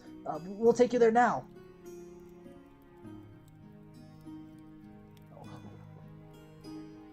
Let me down. Right away. We'll do as you asked. Right away. I bet the boys will recognize them. Come with me. Kind of leads you into the warehouse, into the warehouse, and takes you up to a crate that was dropped off to them when when the caravan came through and gave them all the tools. He opens up the crate with a bunch of tools and a couple weapons in there. Toward your perception, you recognize these as clear as day that these were the towns that these were the tools and equipment that your people originally had with them when they went to Invicta.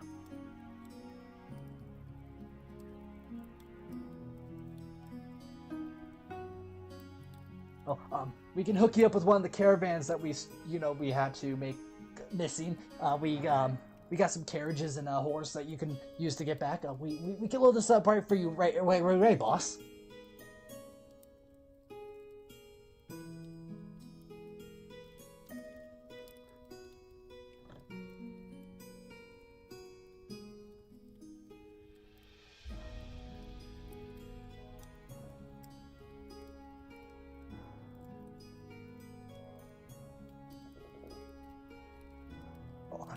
I understand, boss. We'll make him pay next time we see them. We'll make him pay good. We will. Yeah. Okay. Go in, boys. We gotta pack up some stuff. With that, him and a couple men come in and start loading up the carriage with the tools, with the crate full of tools and other things that was robbed from Invicta. And the guy comes back to you. If there's anything else in here you like, boss, we can load that up for you as well. Just all you need to do is look around.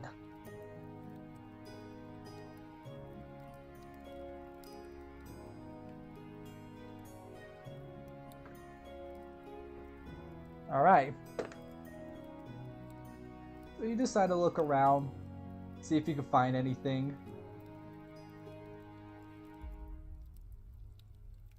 And you do find a glass case with a weapon inside of it.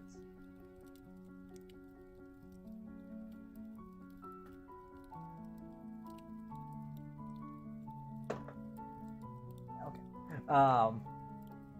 You pull out the sword. It's a fine steel sword with a bit of gold trims along the edges.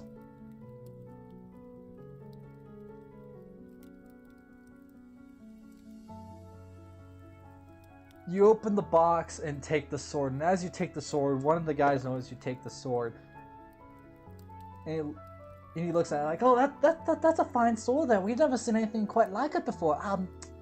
We don't know where the caravan got it, but we robbed it from a caravan recently.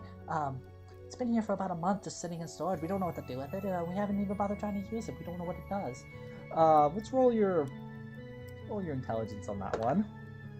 You have no idea what the sword is and what if it's magical at all. It's just a nice looking sword. All you can tell is probably a ceremonial sword, not really good for magic. The mage kind of stumbles into the room and looks at the sword.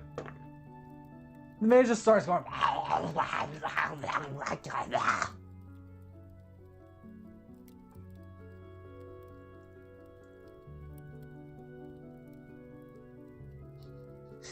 Tell me, is it magical? As this is.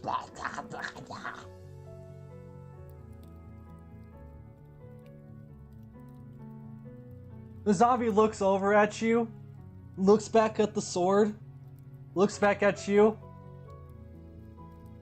It just shakes his head like it doesn't even know.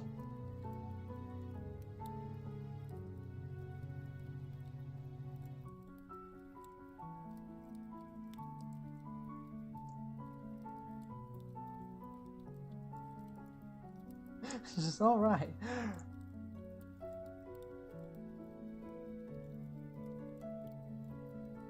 We're gonna put this in your equipment list too. We're just gonna put it as a very nice sword.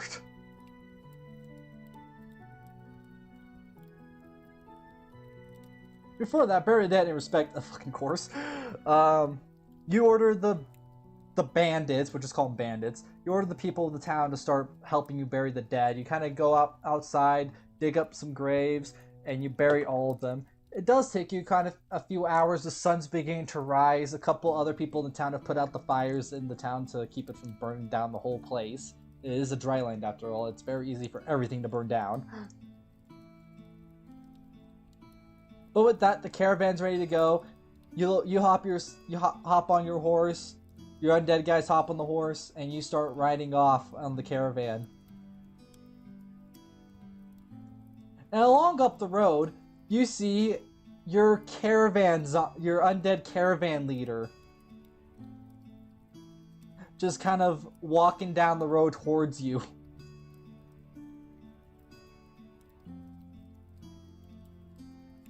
Where the fuck were you? The undead leader kind of points down the road, like where you were supposed to like meet him at. And he's kind of doing all these expressions with his arms.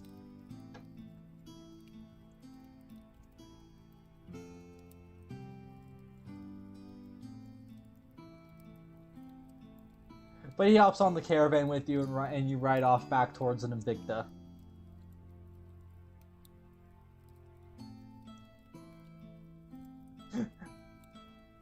During your ride of Invicta, you do encounter a small pack of animals just kind of running through.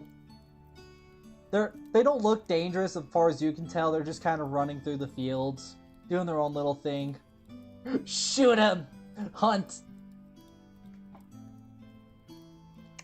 Alright, you pull the caravan over. You and your archer kind of dismount off the caravan and charge after the animals that are riding off. Kind of just running through the field. Let's roll both of your shots. Wow, holy crap. Okay. You load up your crossbow as the archer pulls out an arrow for his bow, and you both shoot off into the group of animals. Both of them hit their targets, and you got two of the animals as the rest quickly scurry away. Too fast for you to really catch up with any of them. But as you walk up, you notice it's just a bunch of boars. So you just killed a couple boars, and you just drag them back to the caravan, load them up, and ride them back to Invicta. I got a scratch. Alright. You pull up into Invicta, and your people have kind of already gone through the caravan, taking what their need is. and they left the caravan on the side of the road, and they see you approaching, and they look over to you like, "You're back! Where have you gone? You got us tools from this random caravan. It's not our tools, but you got us tools. And you got our tools back! How wonderful! And also I see you brought your undead with you. I'm still a little uneasy with after the whole Volican situation."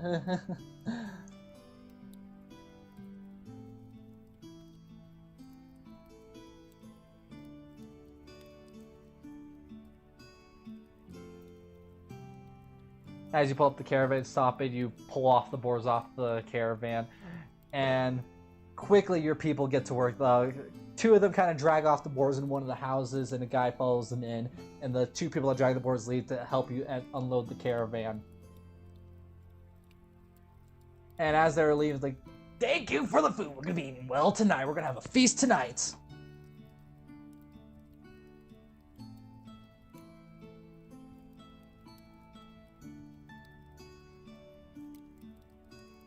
With that, one of the guys in the town that's like, unloading the caravan is like, "Fine, I'll run all the way back to Rome again."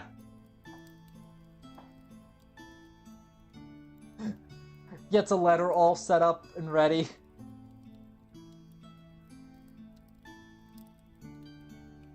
Looks at you, "Yeah?"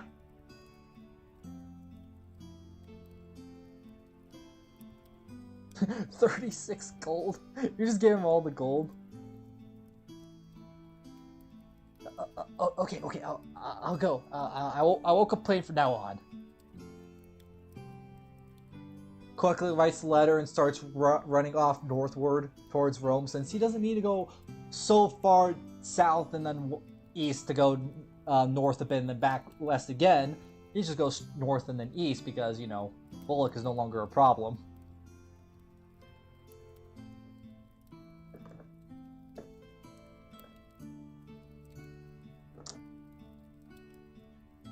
You still do have that castle that you need a man up to the west.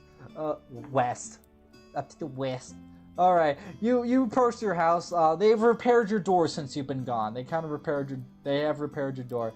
You go in your little cabin, you rest. And you sleep for a few hours. Oh, thanks.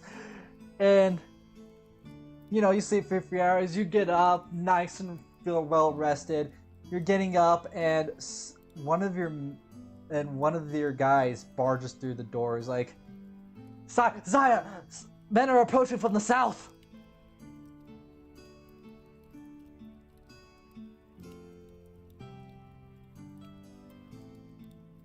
You walk outside and you see a couple men, a group of men marching up from the south. They're carrying banners on them with a skull painted onto the flag.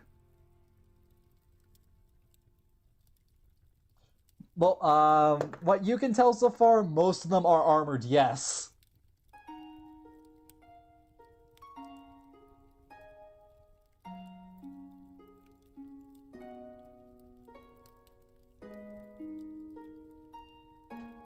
They all kind of stop a little bit south of Rome. "Who are you guys?" Most of them stop kind of on the southern edge of the Rome and kind of spread out a little bit just to be safe. And one of them marches up towards you, and it's a goblin.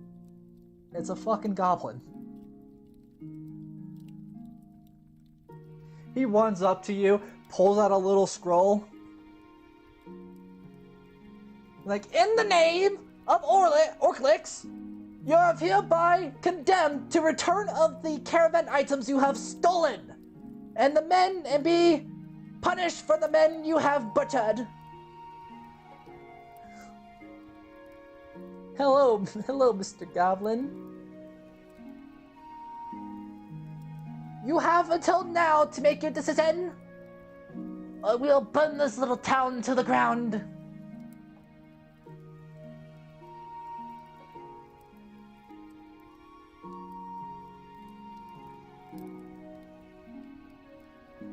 How many men do they have? Let's roll real quick for you. They do have a so far it's, I mean, based on your skills so far, it's pretty much an even match. It'll be literally you versus 10 of them.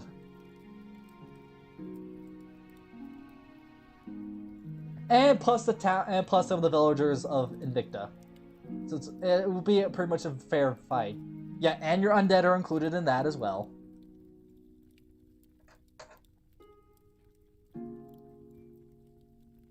So it's pretty much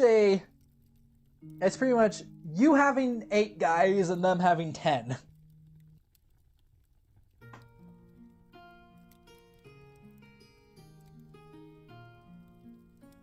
Can we pause? Magical spell pause menu.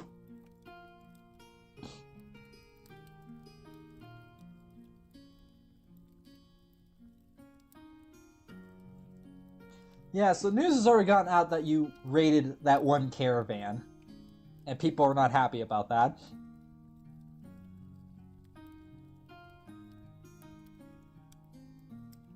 And they want to punish you for killing the caravan, for raiding the caravan. Which would probably mean, if you don't listen to them, will be war. So far, your source is unknown. Hell, there could have been there could have been a 6th guy, 7th guy hiding away from the caravan, kind of patrolling around the area, and then just didn't see you, and just saw the fight go down. The mage managed to slip away quite easily from you. More could have slipped away. I mean, you did kill the mage afterwards, but he made himself known by attacking the archer and killing your Viking.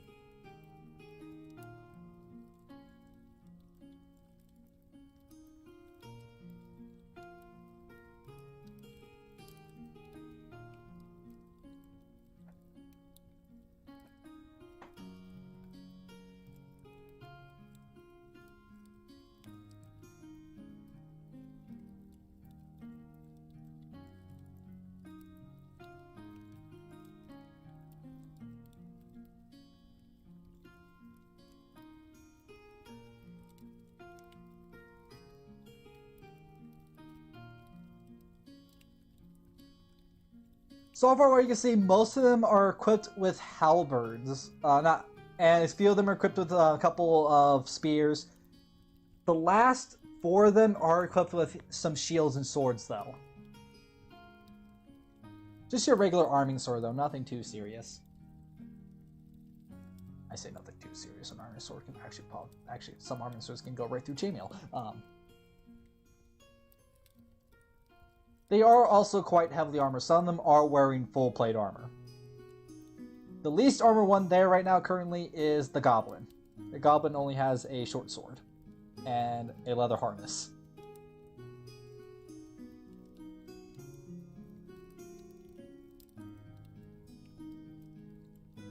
Small little bugger, stands up like right to your waist. It's basically a small child.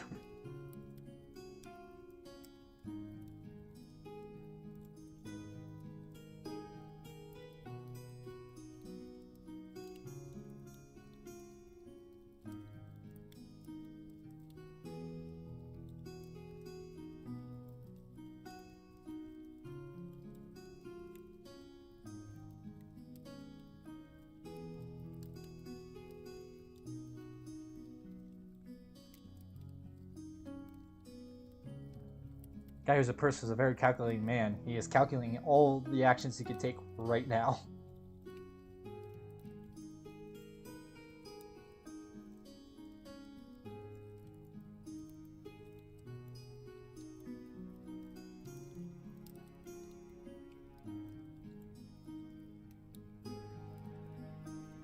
Oh damn, alright. So with that, also a couple people in your town a couple people have equipped themselves with bow from the caravans that you have grabbed. So they also fire as well. Actually, Mage could do something better than a fireball. He could do his freaking sword attack again and shoot multiple swords at people. Pretty much probably kill half of them.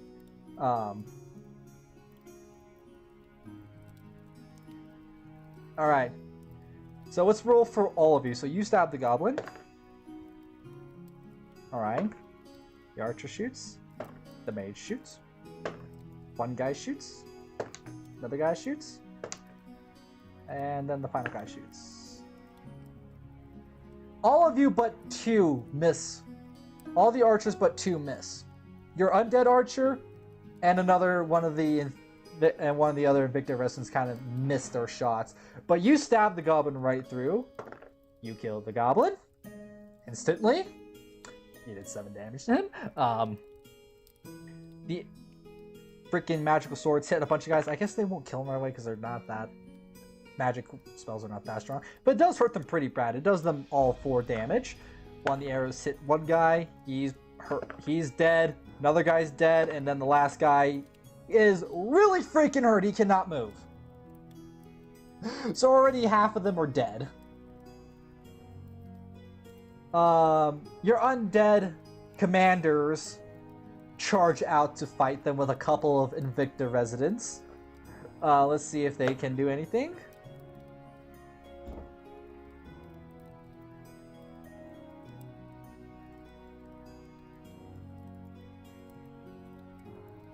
They're not that far away from the town. The fireball would have been less effective because you only would probably hit like 3 of them. As the spell I made you do, it hits like 4 to 5 guys.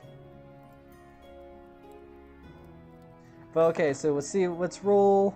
Your undead guy goes for a swing. He misses a swing. The undead caravan guy goes for a swing. He also misses. One of your Invicta residents. He hits his swing. 4 damage. The guy's still alive though. The other guy missed. Another guy missed. And then that is a critical hit. He does bonus damage. He does 7 damage and he kills one of the guys. With that, the few remaining survivors, what you've already killed. You killed 4 already and maimed 1, so there's already 5 left, and they're completely outnumbered. Let's see. You know, let's decide if they run away. They do decide to run away. With this turn, I'm going to let you attack them again. This time with a crossbow bolt.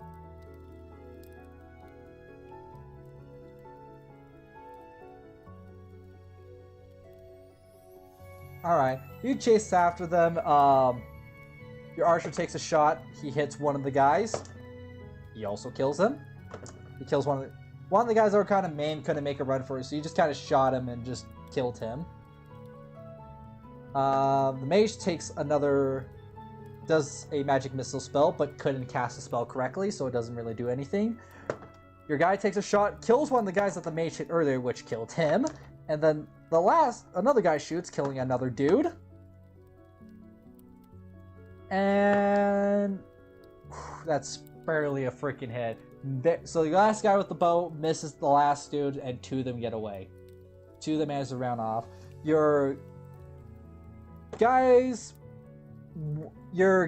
guards managed to keep up with him. The undead commander's not able to keep up with him though, because he is heavily armored. Your townsfolk kind of just gave up because they're like, well, he's gone. You hop on your horse and ride after him. And you do manage to catch up to him. You do manage to catch up. You swing your weapon, and you hit him. And you killed him. He is dead. You stab him with your spear, and he's dead.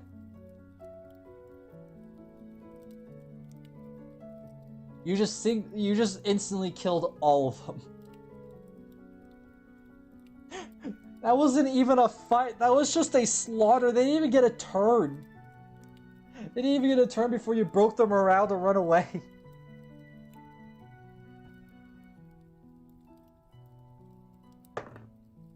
You look around, you don't seem to find anything. Everything looks back to normal besides the dead bodies.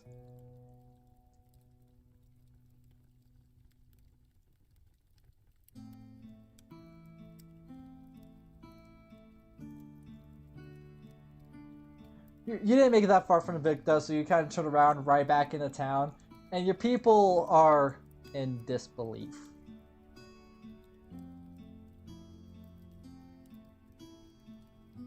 Because loot. It's not because of the loot. One of your people walk up, you're like, Sion, you know what you've done? They're going to be coming back with a larger force this time. If these guys don't return soon, we're going to be invaded. There's nothing we can do, even if you're part of Rome. Rome is not big. Our meetings probably won't help us. We're doomed.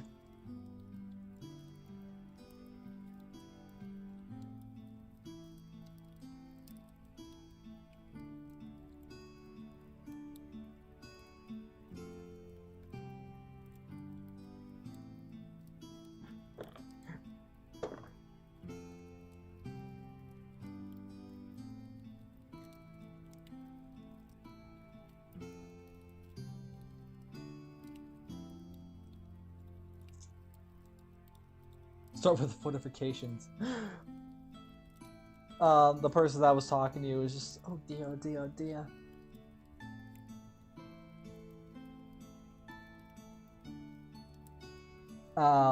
And one of them gets on the one of the spare horses that you brought back and just starts riding around to be a kind of patrol. If any news of any enemies coming up from the south, they will all rush to the castle to defend themselves. A couple people of the town have left for the castle to start repairing some walls and gates. Make sure the castle is defendable before anything else can happen.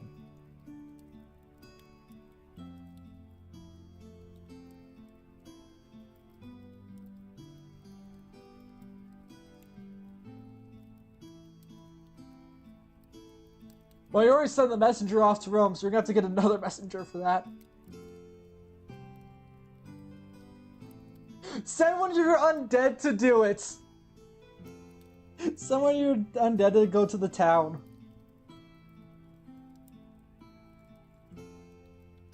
With the letter. So you kind of sit there and write out the letter, and you should probably, in the letter, you should probably tell them, hey, go harass any Orlic's armies if they start marching northward. Start harassing any armies going northward. Slow them down, do whatever. Want that to be in the letter? I'll let you decide what should be in the letter, though. Tell us what is in thy letter.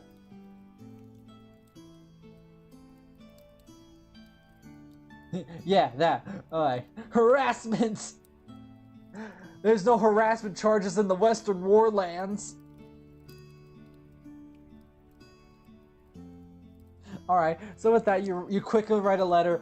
Give it to one of your undead. You want to send the mage or the archer? Or just send one of the expendable commanders?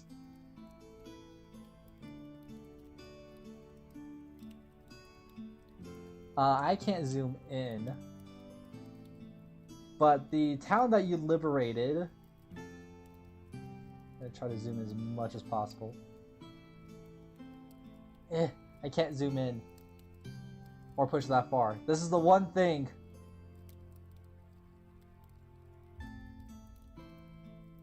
You have an extra slot for an undead person if that's what you're asking. But the let's see if I can pop out my mouse. Oh, yeah, you could. Well, I mean, you have to train a bird before you do that, and it will fly quickly.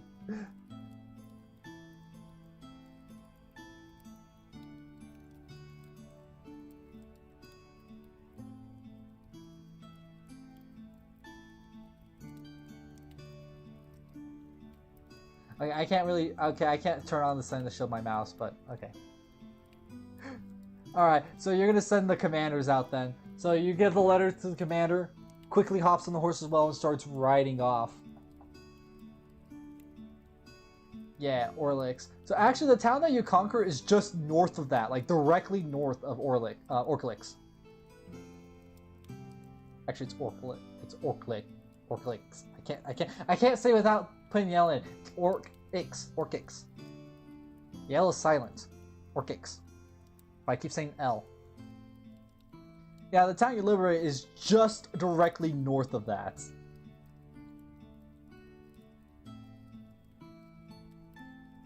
I'll head off there and cause some chaos. Well, actually, you should probably wait for Morlin, because I'm gonna send you, because I have something planned for you and Morlin and Ilian, and I need you both there, and I can't have you all the way southward for that one. And plus, like I said, you got that town liberated of bandits. They're gonna do a lot of harassment. They're probably gonna slow down. They're gonna slow down the armies quite a bit. Unless they get just steamrolled, then that's gonna be terrible.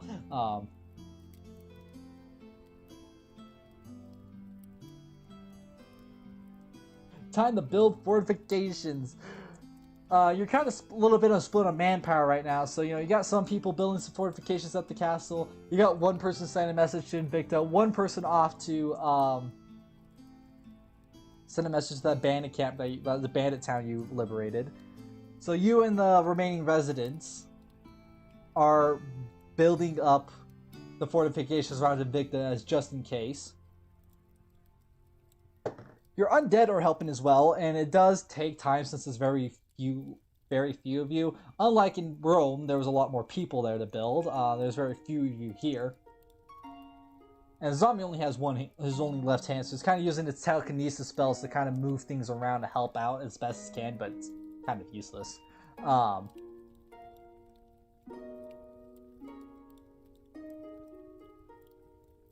had a total brain fart.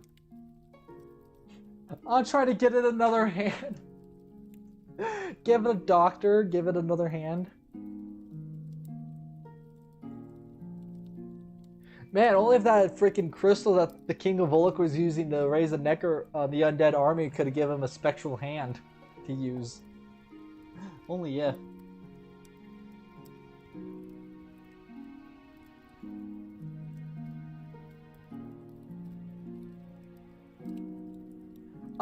You could raise one of the guys that you killed just recently too as an undead soldier to help you build the town. Well, anyways. Oh no. Anyways.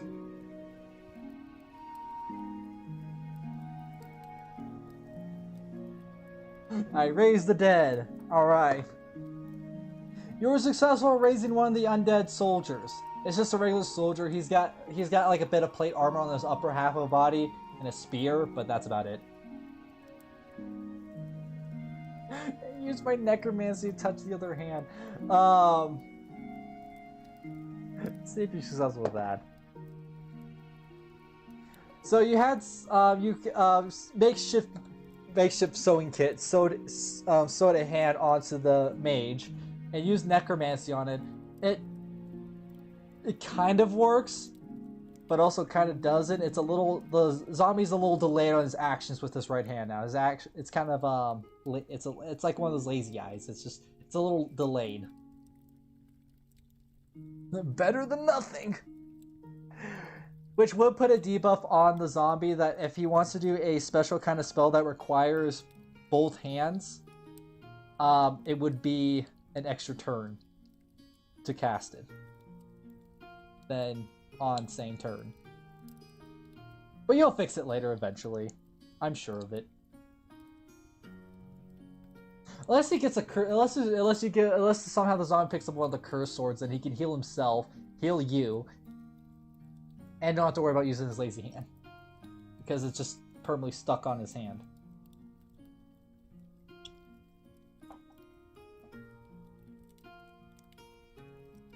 Oh, I'm still waking up. Alright. Oh gosh. True. But with that, your fortifications are along the way. It does take you a couple days to get set up the fortifications, but you have a rough layout of your fortifications. At the current state it is in now, it would slow down people. But it's not enough to really deter them. It's more of a stake wall than anything, because you don't have really enough wood to build up a full-fledged defensive wall.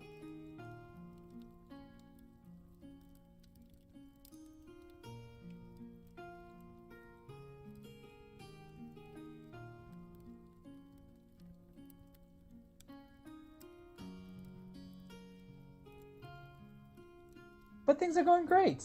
Everything's fine and dandy.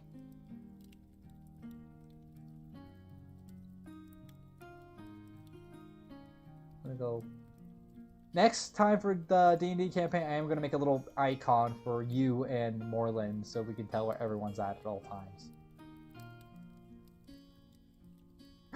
Can we make a shotgun catapult?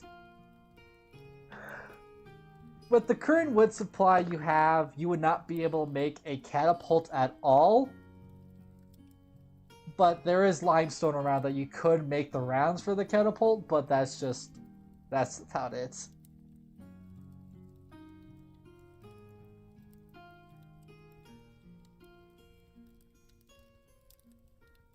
That'll be more of a Roman question. Not Roman, Rome question if you ask Moreland if, hey, can we have some wood to build some defenses? We might have pissed off a couple people. Just might have. Map disappear.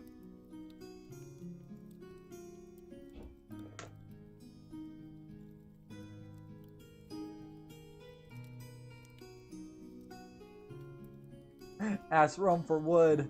Alright, so when your messenger gets back, you send him off again to tell Rome, hey, we need wood.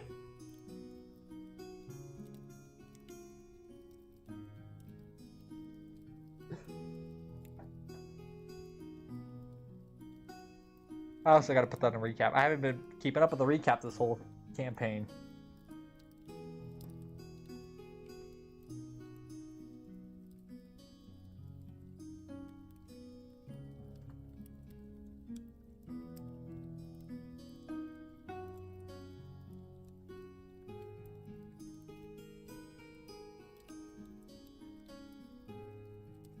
I literally in the recap is just literally sent a messenger off to Rome to tell Moreland that they've liberated, in quotes, a town. Just in quotes, liberated a town.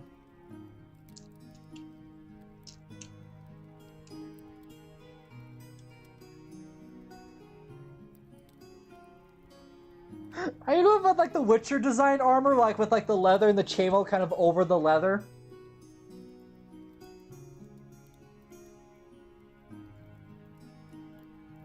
And you did kill those boars, which would provide you leather!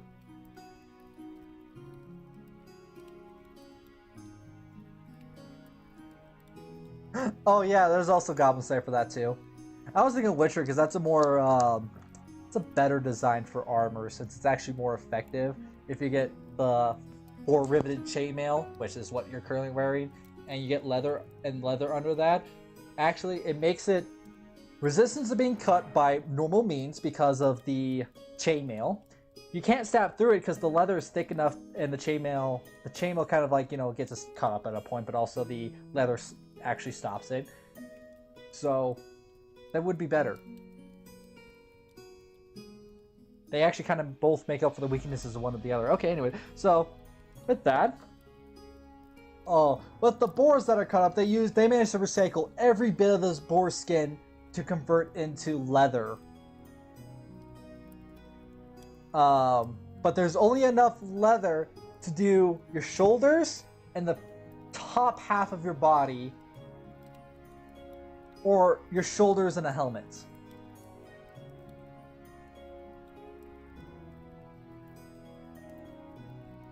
So you want to do the shoulders and the helmet.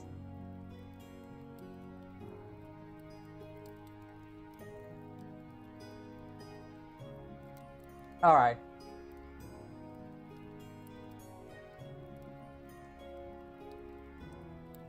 We're just gonna label as leather reinforced chainmail. I can't spell for crap. Alright. Leathered reinforced chainmail.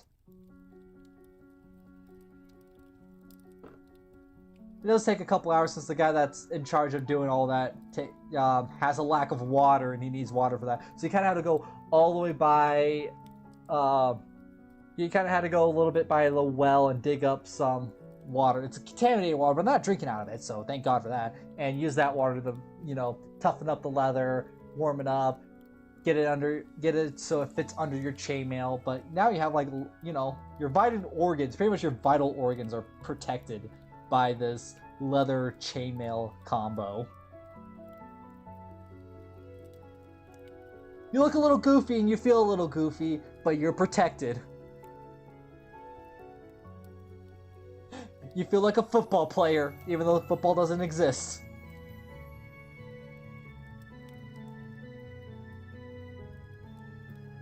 Also give leather a very neat design, and unique. It's unique.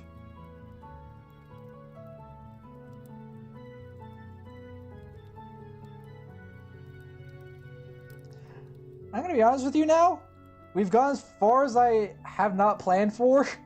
Because I had this whole thing planned with you and Moreland going together to Alien, and then that kind of went down the drain with Moreland not going to be here, so that's going to be next time when Moreland's here. I have no idea how to continue this now. I'm kind of at a loss.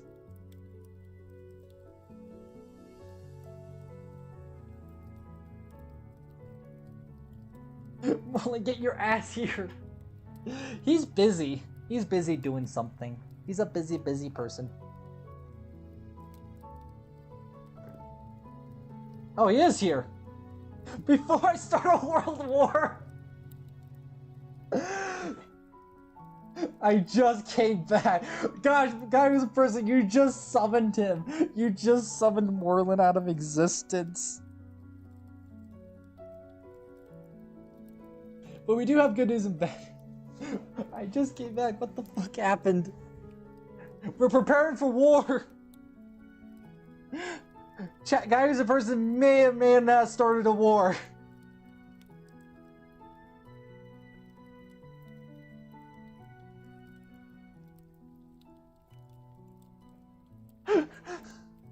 So you know that caravan he raided that was just a completely innocent caravan? Since it's illegal in the Western Borderlands to raid those caravans, one of the city-states came up and asked if he turned himself in and turned in all the goods that he stole from the caravan. And he killed all of them. Like, instantly. It wasn't even, they didn't even get a chance to fight. It was just an instant slaughter. All of them died. So, as soon as those guys, they realized that those guys are not going to come back to reports that, that there's going to be an army to come back. It was a one-sided slaughter. He's already sent a messenger off to you to warn you about that. And, well, no, actually, it's not even a warn you. It's just to tell you that you liberated the town. And he's also sent a...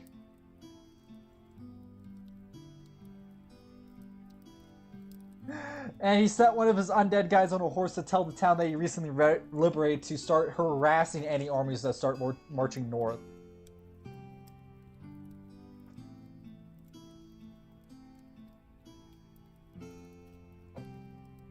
Also, he found a really nifty sword.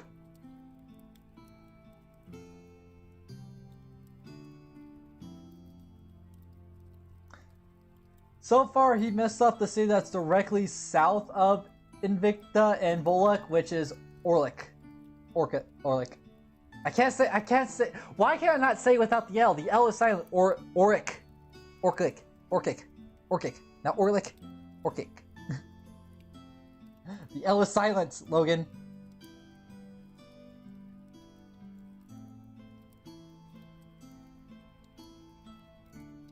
I gotta get like a little marker and like mark up on the map, but like, yeah, it's closer to the bottom of the Western Borderland. It's next to Urlik. Urlik.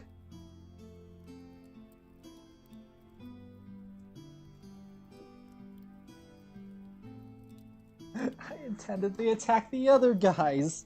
Well, you intended to attack Armenia in the Earthland Order?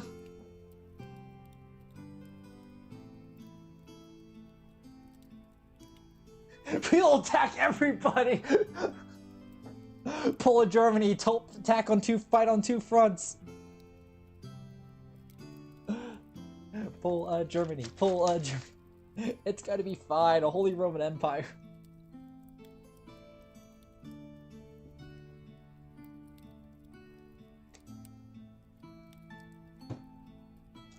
Don't worry, both plans were ruined today.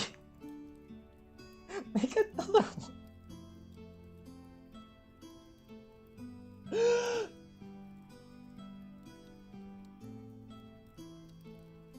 Yeah, guy's a person, quote-unquote, liberated a town by murdering half of its residents. Only half.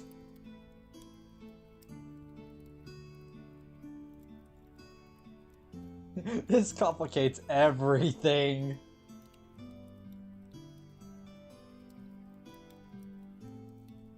Yeah, it's directly north of Orlik. Not Orlik. Orkik. That's D&D. Ba-dum-bum. Oh, this is great.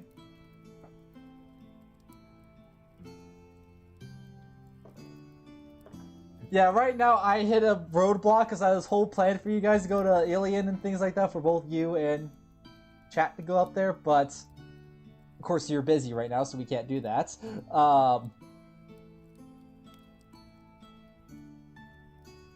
And I want Guy as a person, I want chat near you so you both can go up to Alien instead of him being all the way down south to be all the way down, him being all the way down south and you go by yourself, because this adventure is going to require both of you and it's going to be fun. Let's go on a murder spree.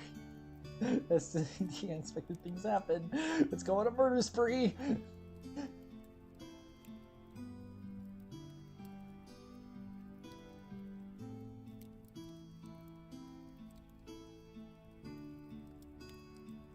Trust me, you would want chat with you when you go to Alien. Trust me. Trust me.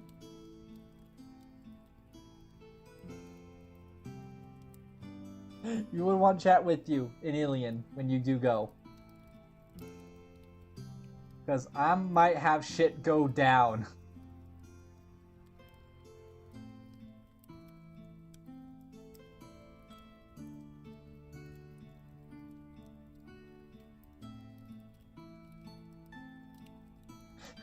I destroy Alien equal like in the south. Or like Orc.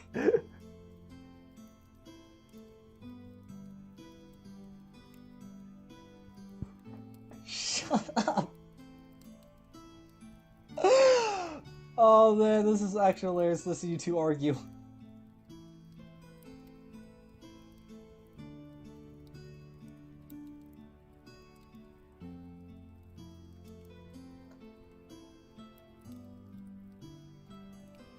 So first up, I'm gonna get Rome planned.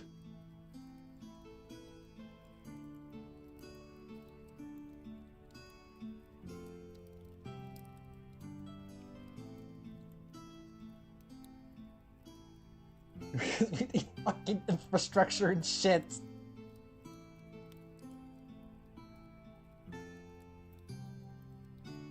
And now you need a plan for an invasion, because, you know, now you're probably going to be at war with the South.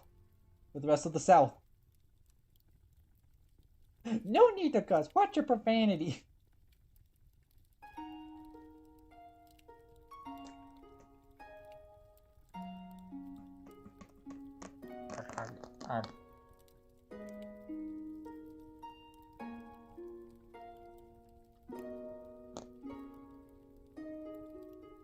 Also, Morlin, have you seen the new Invicta map of what it's currently at since they rebuilt a bit of it rubbles?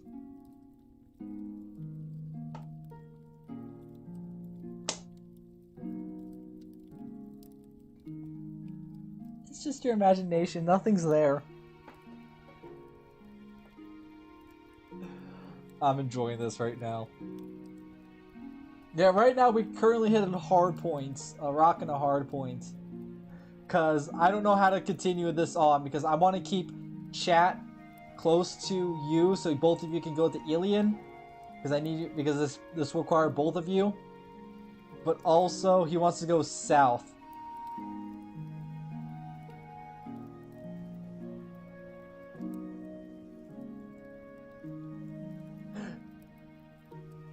So I don't know if I want to wait until next session.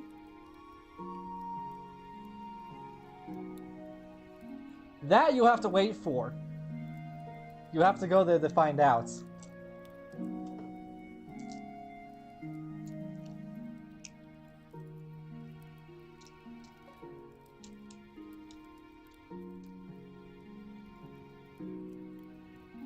Oh. Alien...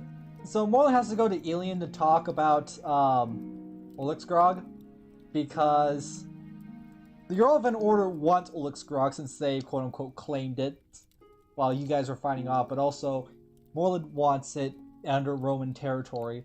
So both him and the Eurolvan Order are going to Ulixgrog to... not Ulixgrog, to Alien to discuss who should be the owner of Ulixgrog. But also I have some things planned there for both you and him, while you're both there, to keep it entertaining instead of just nothing but politics.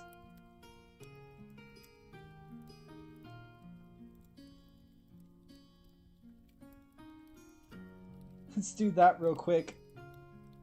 Really quick. Well, it's gonna be a long one. It's actually, I don't know how long it'll be.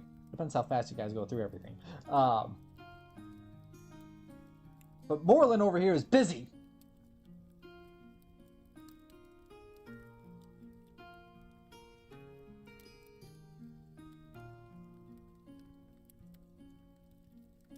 I'm fine with just politics. Well, Orlick is gonna be Orkic is gonna be a very non-easy task to do. Since they've probably already heard the news about you taking the caravan and Rome, it's probably going to be more than just Orkic. It's probably going to be the entire southern end of the Westmorelands against you. And it's not an easy small party thing to go to. Of course, actually, you and Moreland have both single-handedly dealt the undead armies, but of course you have exploited their weaknesses.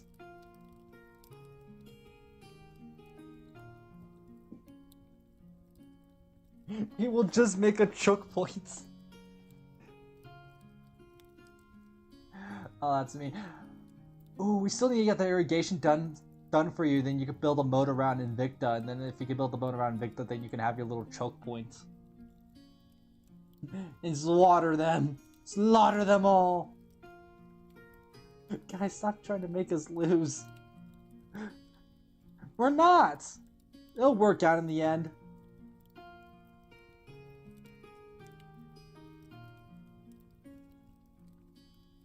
Wait, what time is it? It's 1:23. Let me check something on my phone real quick.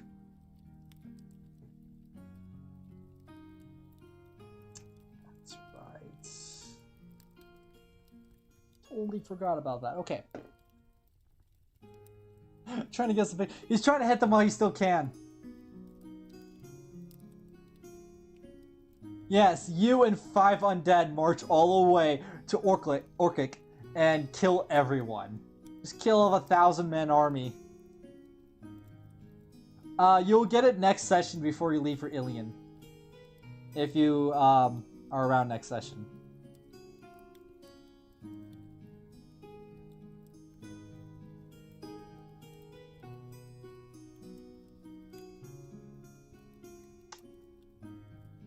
How about you fought today? You will level up your next fight. You'll level up.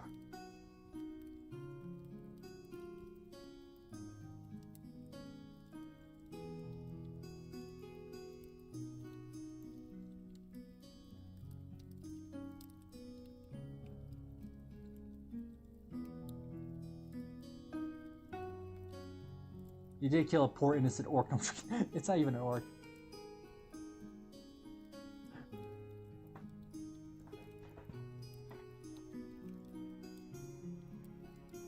What's with Titchog? Well, Titchog right now...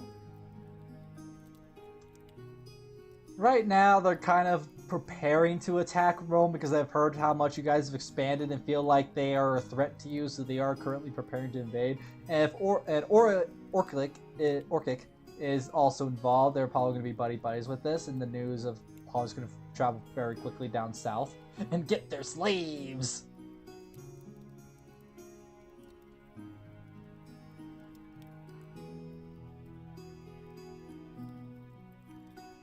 Titchog is not a part of Rome at all.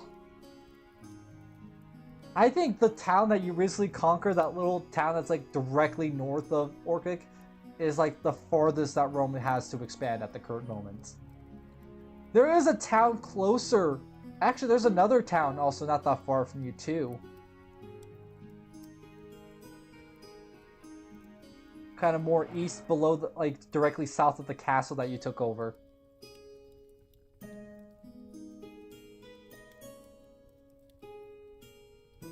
The fastest way would be through your town, yes. You do have another town directly south of your castle that you should probably go check out.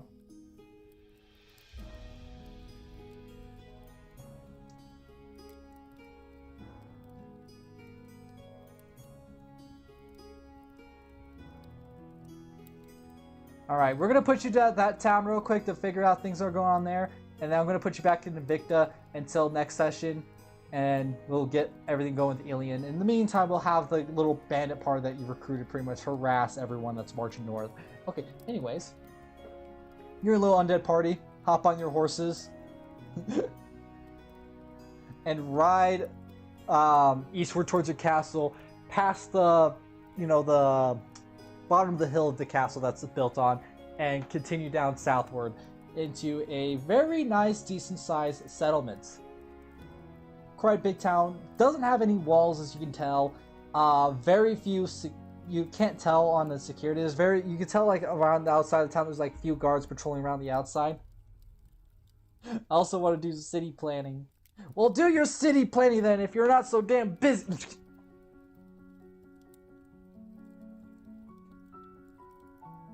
Hello, hello. The guards don't really pay attention to you. They let you kind of ride into town. People are running around doing things. They're doing quite well. They have a dock a bit off to the side of them. They have like a huge dock that they have imports of trade coming in. They're doing their fishing over there. They're doing quite well for themselves over here.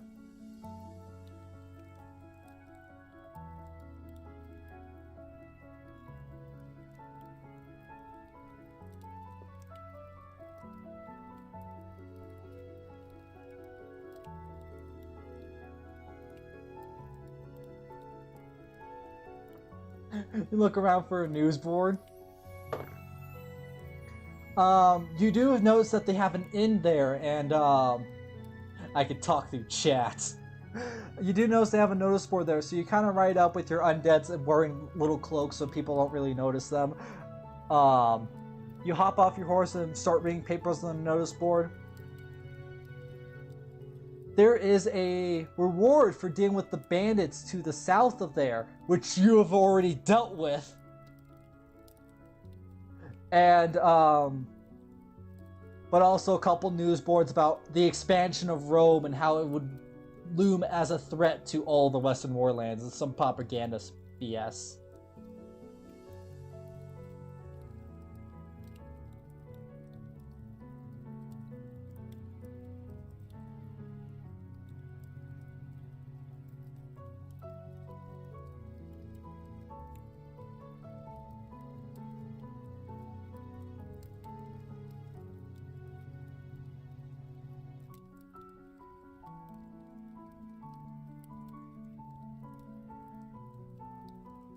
And go to the quest giver. Well, it's a funny thing too, because like the deal with the bandit camp, you've already dealt with this. You get to Yorka, go up and prove that you dealt with the bandit camp. So you walk around town a little bit. You're a little lost because you can't tell. Everything almost looks the same with all their limestone buildings. It's kind of hard to tell which is which. The only way you'll be able to find it is by the signpost, which you do manage to find the guard's post by, well, the sign saying, hey, guard post. You walk inside and you notice one of the captains of the guard sitting there, smoking a little pipe, like one of those little tiny pipes. He looks at you come in. Yes, what's your complaint? What is the problem? Blah, blah, blah. I've heard it 1,000 times. Yes, we'll get to you when you get there. To you, guard man. Quest has been done. He looks at you as you hand the paper in front of him. Looks at it.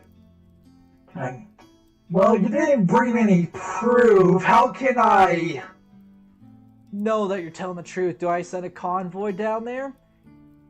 You know what? Yeah, I'll send a convoy down there. If it gets raided, I know you're lying. You don't get your reward. If the convoy comes back, then I'll believe you and you get your reward. Stay at the inn. The camp is part of Rome now. He looks at you with disgust. And like, you know what? Maybe I won't give you a reward for your quest. There's a bigger reward for your damn head! As he slams on the table and stands up, and most of the guards in the room unsheath their swords.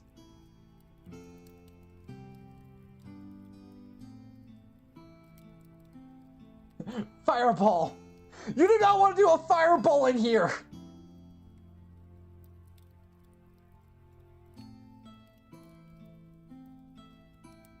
But your mage quickly uses a spell to flip.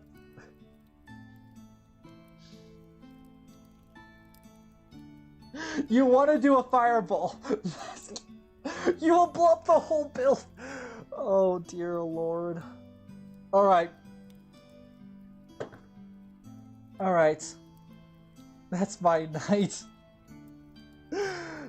Your mage casts a fireball in the middle of the whole room with all of you in it. Make him feel the power of Mars. Let's do a saving throw for you. Oh shit. Saving throw for your undead guy. He's okay. The rest of your undead guys are outside. Saving throw for the captain. Okay, he's fine. And we'll do 3 for all the guys. Actually, 4 for all of them. Okay, so that's I can tank.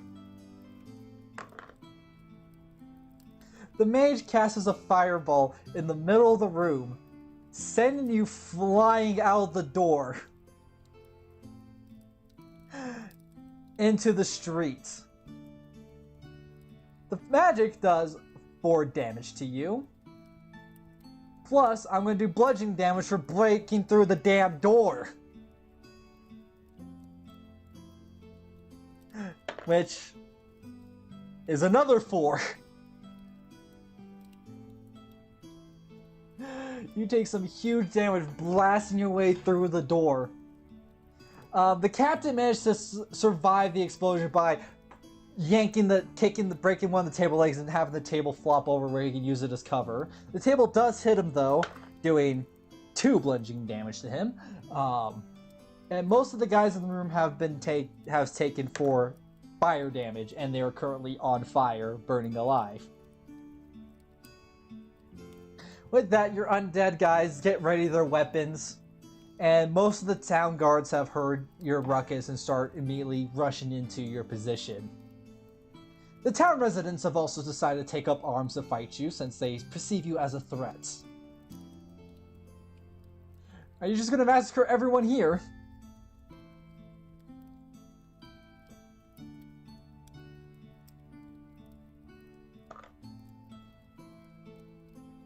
Make speech real quick or something. Talk about how great Rome is. Propaganda.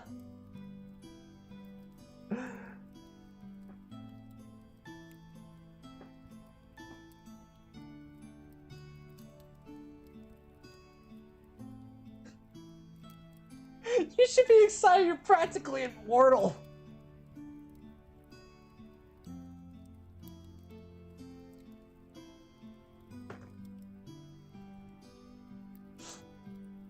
People just look at you confused. Some of the townsfolk just look at you confused, like, who's he talking to?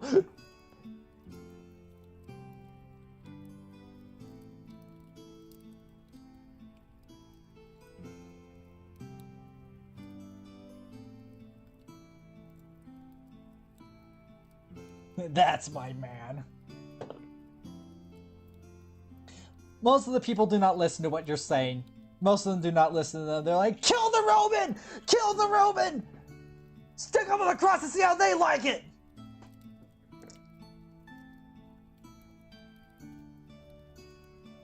So with that, one of the guards proceeds to charge at you with a long spear.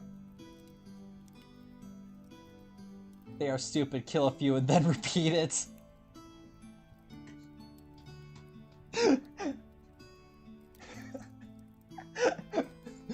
Just kill a few.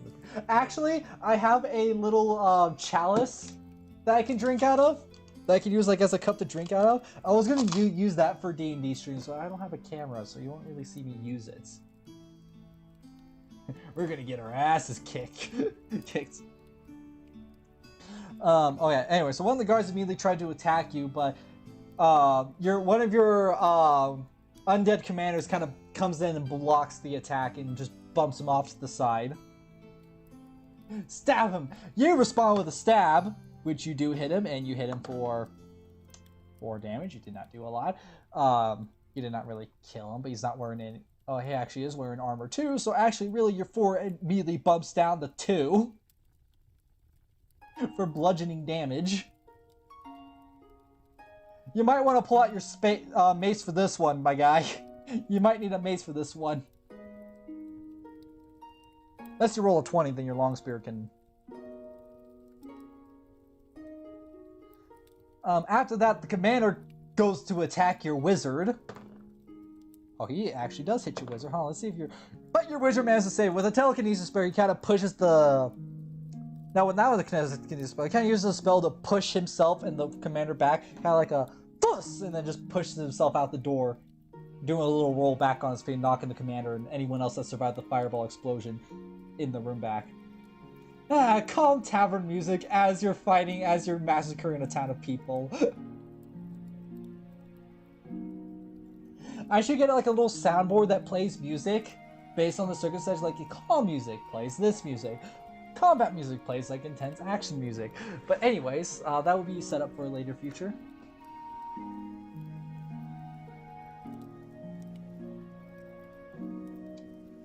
I don't think so. I don't think that'll be a good idea.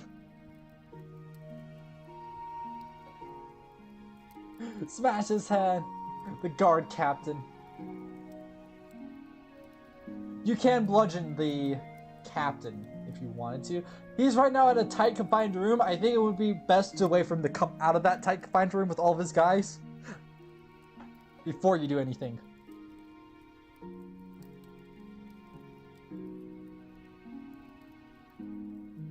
Alright. One of the town villagers decide to go for one of your undead goes for your undead archer. Completely misses. Your archer retaliates with that, and that is a 20. That is plus the critical hit. He literally just shoots an arrow right through the man's head. Just as soon as he comes up to go for the swing, steps backwards and shoots an arrow right through his skull, killing him instantly.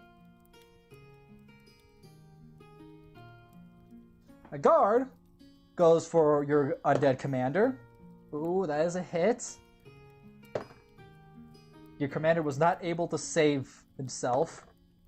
But he lives! He gets smacked right across his chest plate, and he's still fine. Just does 1 bludgeoning damage to him. You Cummins have no need to join the fight. Your words... Because if you do, you will die. Oh, intimidation. Yeah, no, that still doesn't affect them. They're like, you're gonna die, Roman scum!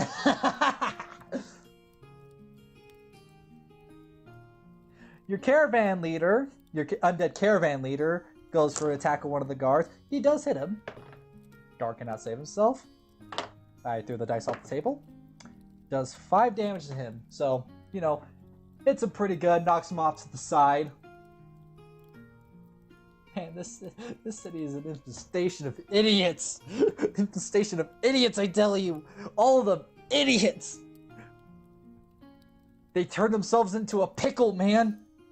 Not the most funniest shit I've ever seen. Alright. And finally, another guard from inside the barracks comes running out, trying to hit you from behind. But fails. Your mage kind of blocks that. Now it's back to your turn, Sir Chats, the Knight of Mars, guy who was a person inside the mind of Sir Chat.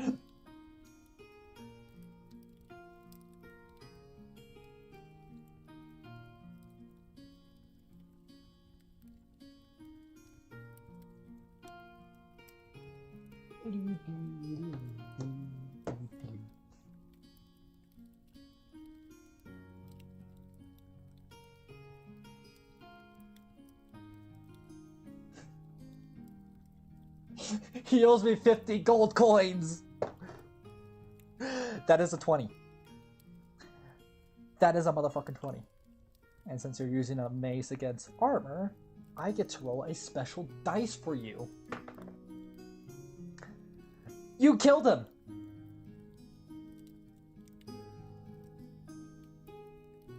You slammed your mace so hard on his helmet that the rivets in the helmet kind of cave in onto his skull, shattering his skull right into his brain, and then kills the man.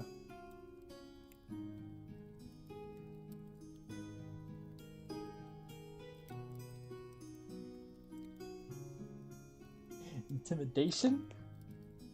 Yeah, I'll give you a free intimidation act. People people are still refusing to give up. They still want to kill the Romans. The commander finally comes outside of his office with his guards, and the commander tries to go for your undead mage, since that's mainly the threat to him. But he misses. Your undead mage retaliates with his, his signature spell. Fireball him again. No, not this close. You do not want to. That will kill you. That will hit all your zombies. It doesn't matter. His spell actually works anyways, and hits him and two other guards. So that's a 3. That's a 2. That's a 1. That's another 3.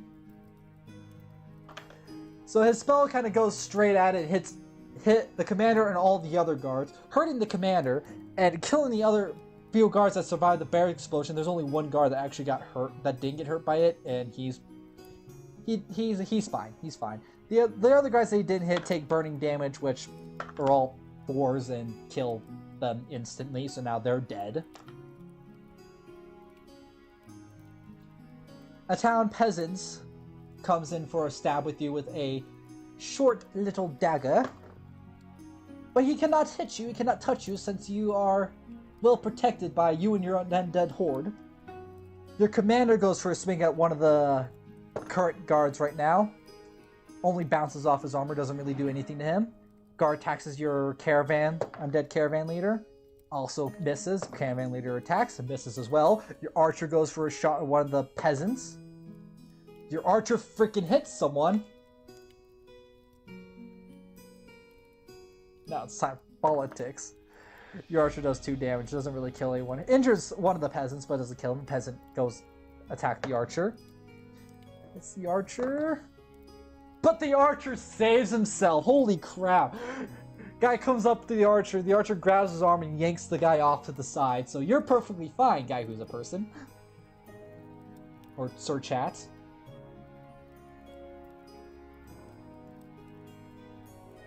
Oh, and you choose smash, so okay. So you go up to another one of the guards.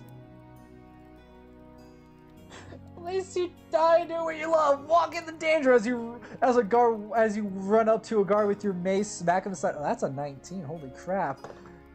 Okay, he cannot save. I don't even know why I rolled that saving throw. He can't even save himself. Which you did 6 damage to him. You knocked him off the side, doing 6 damage, bludgeoning damage to him, denting up his armor really freaking bad.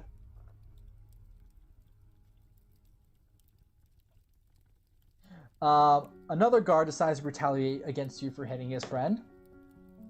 He does hit you. Let's see if you get a saving throw. You do not get a saving throw. He comes at you swinging his sword. The leather and the chainmail should protect you really well because he's swinging his sword, so he does only 3 damage to you. A bludgeoning.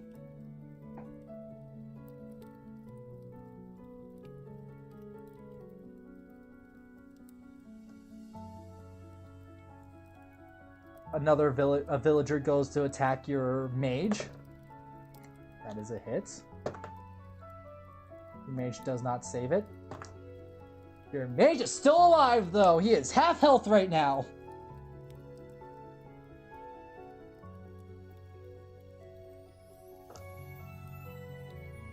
Your mage is about to die, but your mage retaliates and decides to do the spell to trip everyone again like he never does, his little telekinesis tripping spell.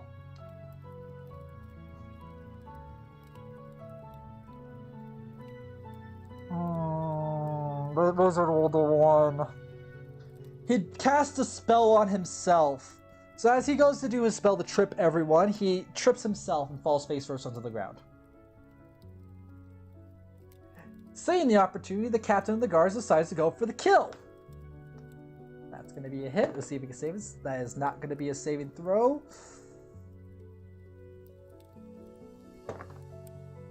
Your wizard's dead. He's dead. As he goes on the ground, the captain takes his great sword and just smashes it over the undead's mage's head. Cries in Latin. Oh no! Anyways, taking its head clean off.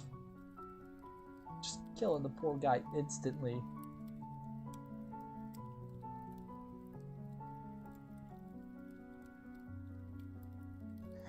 With that, your undead commander goes for the commander. That is a 20. That is a 20.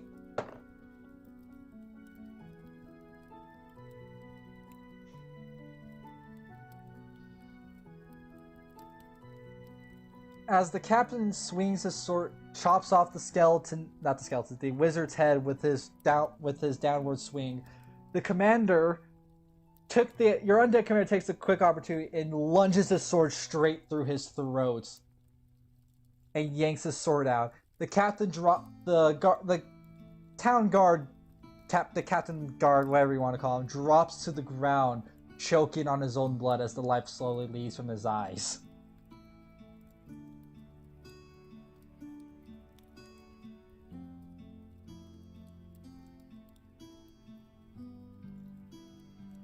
Intimidation. That's still a 7.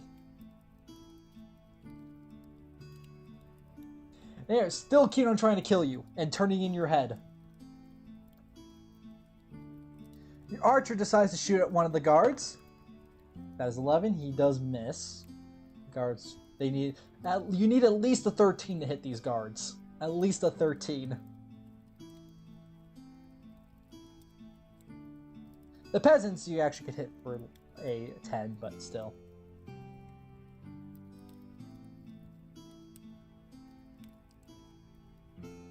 He does get advantage, but it's still going to be it's still going to be too low for them to really mount anything.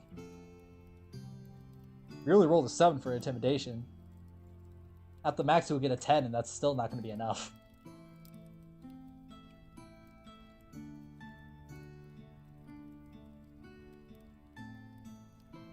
Okay, we'll roll you another intimidation. That's a 1. In fact, instead of intimidating people, they get more pissed at you, and they're throwing themselves at you like a horde of undead zombies. I'm gonna go for your caravan leader. He cuts down one of them. He cuts down one of the peasants already. The peasants retaliate against your captain. Doesn't manage to hit him, though. The guard goes straight for you, chat. Goes for a swing, but misses. Okay, you're fine. And we'll, like the undead army, we'll slaughter them. Alright, chat, it's your turn again. How do you want to do this?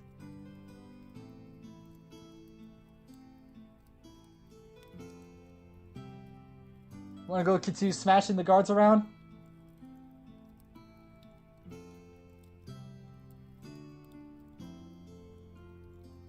Alright, you run up to another guard to smash him in the face with the mace. I hit the other dice, that roll does not count. That is a 17. Where's the special dice I've been rolling for you? That is a 6. I rolled a saving throw for the guy. He blocked your attack with a shield. He managed to pick up a shield in time to block your attack with the mace. And he retaliates against you. Oh, the commoners are the ones screaming, "Kill the Roman." They're the ones chanting, "Kill the Roman." Hang him on a cross.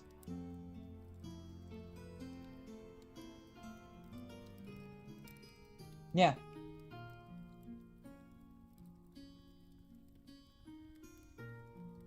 But the guard fails retaliation. Your archer shoots at the guard that's trying to attack you. Misses his shot, sadly. Town villager attacks your undead commander. Misses. The undead commander attacks the guard. He also misses. Caravan leader attacks a peasant. Hits him. Okay, see if there's a saving throw. There's no saving throw. He kills a peasant. Kills a poor innocent commoner. Nothing like killing a pedestrian early in the morning.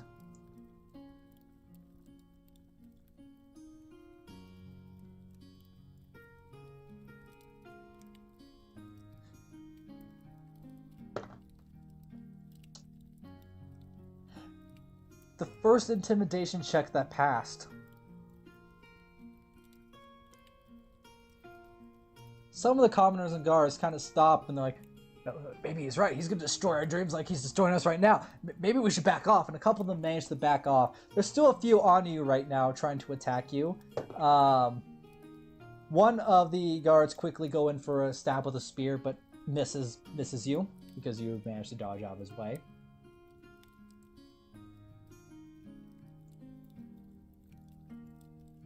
I pull out the very nice sword. Oh, great. You swing the nice sword at the guard, expecting it to do nothing to its armor. You hit him.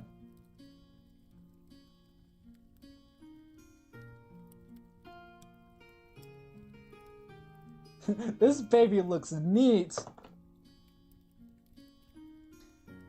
As you swing the sword into the chest of the guard, his armor splinters like it's wood.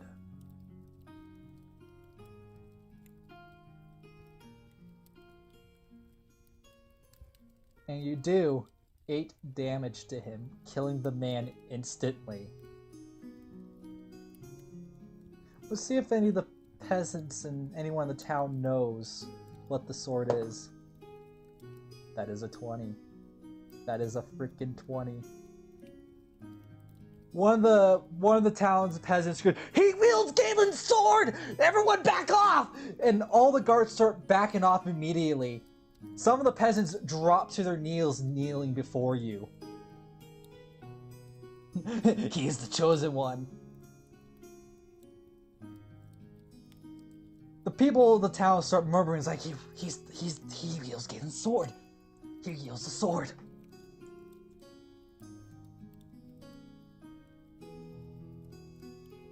I'll make him slaves for rule. Oh my god.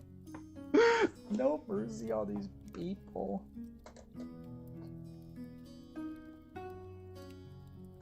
Oh, now so you surrender.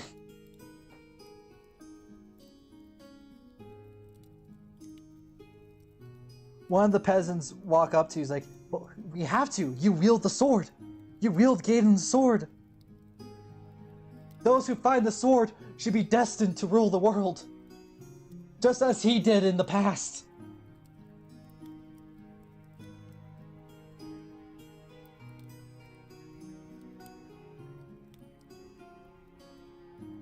Galen's sword.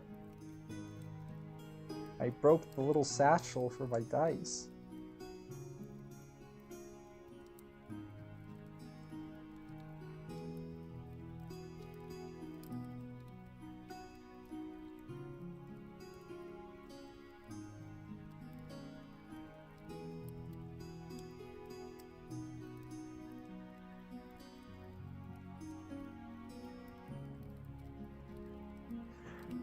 When you asked that, one of the guards said, "We have heard the things you have done. Taking land, killing off entire towns of people. We have heard what you did to Volk and Olixgrog. We won't let the same happen to us."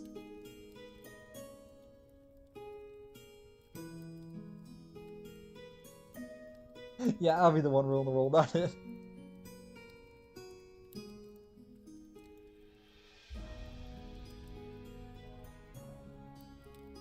Fucking propaganda.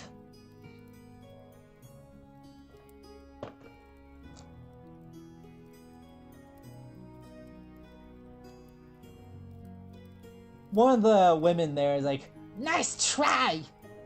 Your lies won't get to us as it did with the others."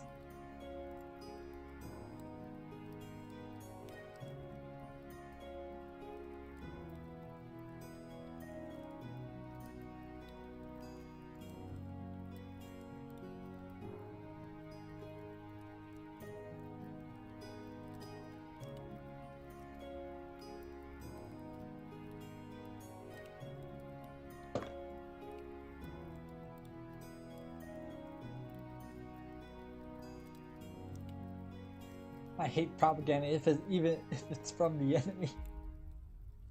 It's okay, so it's okay propaganda is from you, but if it's from the enemy, it's illegal propaganda. Persuasion check, you rolled a 15 with that one. I already rolled it earlier for you. You rolled a 15 for that. Exactly. Most people, most of the guards stand down. They don't drop their weapons, but they stand down.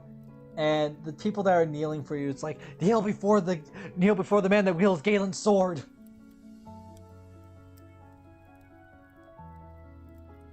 We'll follow you anywhere, my liege. That sounds like a cult following, if you ask me.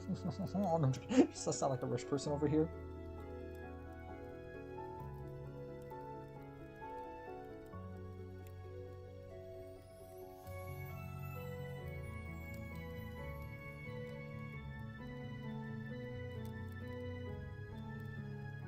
Alright, well, you're timed out. I'm just kidding.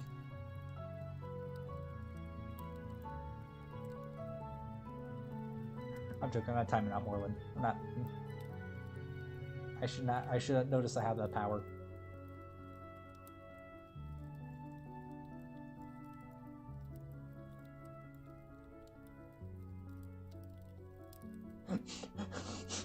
Moreland! Just instantly, no!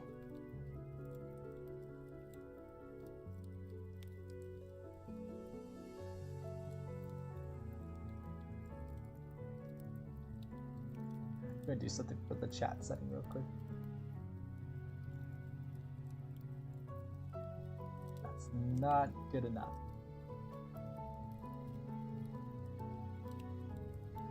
There we go. It makes it easier to see chat.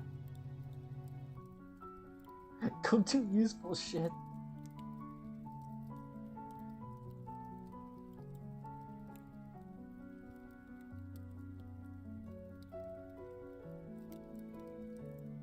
Sally, no, once an undead has been revived, it only can be revived once. You will, actually, eventually you can level up high enough that your necromancy spell is high enough to raise the dead. Actually, I gotta put that on your list as raise dead. You could resurrect an undead soldier that was killed, that you already resurrected, but sadly he is gone. Your mage is dead. He is dead. For good.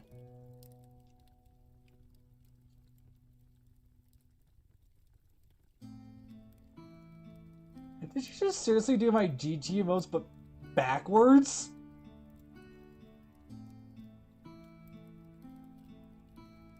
Rest in peace, name that I never knew. Name that I never knew.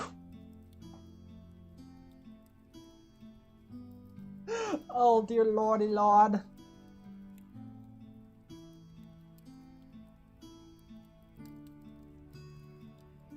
Fun happy times, fun happy times. They have been liberated. Oh dear lord. First order of business, bury the dead. Okay, with that, everyone in the town starts helping up, packing up the dead, and carrying them to the graveyard that they already have nearby with like an old limestone church, and bury everything, bury all the bodies in the church.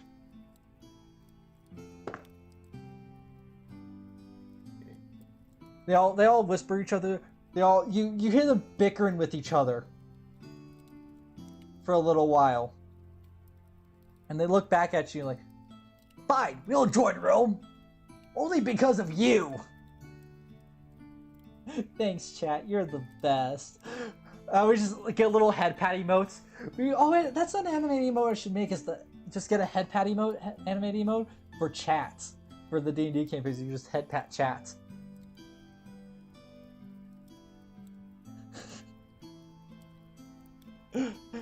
PogChamp as a snake.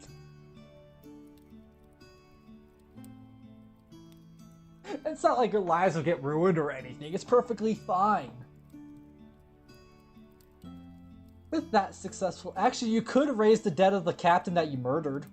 You could raise the captain that you murdered. You did a pretty good job of surviving BS. So the start of an empire that will rule the world.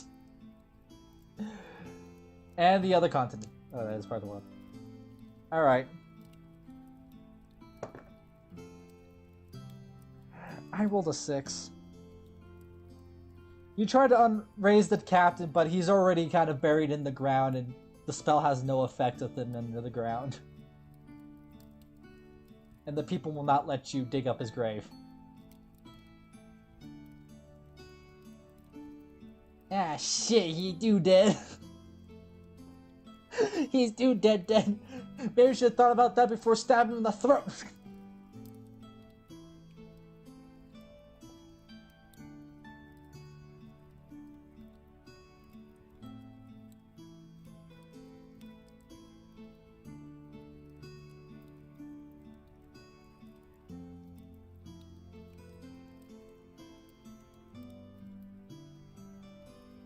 But with that, after all your fun little adventure, you hop back on your horse like nothing ever happened and just left. Who's the leader here? Oh yeah. He was the leader. You ask who's the leader here, and all the townspeople point at his grave. Oh man.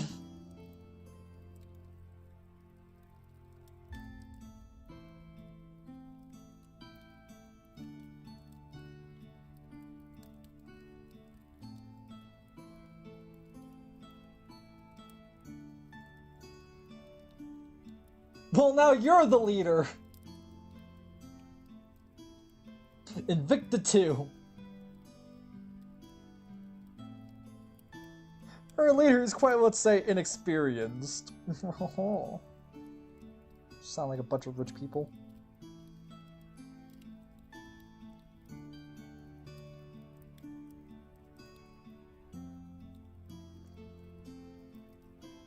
Yeah, well, I mean, he would have been experienced if he didn't stab him in the throat with a sword, cast a fireball in the middle of his room, killing all of his guys. We want to make fun of the dead now, do we? Oh man, you guys are something else. What is the name of the town? Let's ask the people, shall we? We gotta Latinize it. New Invicta. Before you even get to, let the town people, you know, tell you the name of the town, it's like, whatever you're gonna say, the new town name is New Invicta. Deal with it. Suck it, nerds.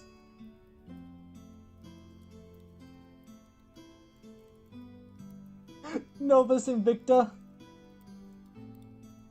Well, Morlun already agrees with you. Morlun already agrees with you. Well, the town's name was going to be named Kalak. Until you named it Norvus Invicta.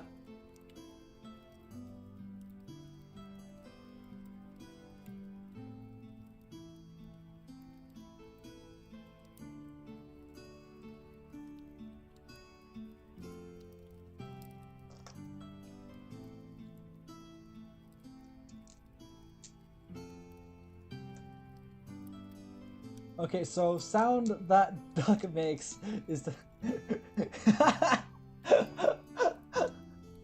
Sure, we could go with that. Kalak, the duck town. I mean, or...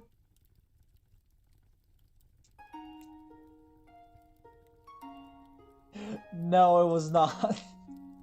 What's the cards again? Oh, dear lord. It was not, dear chat, it was not.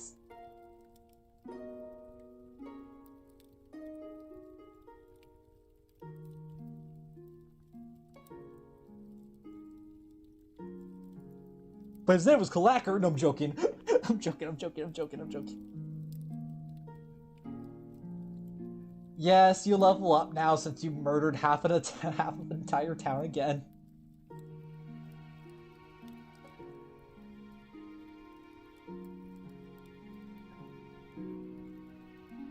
Yeah, I'll keep up with it. I need to level up too. We'll get you leveled up when you're on stream next time, okay?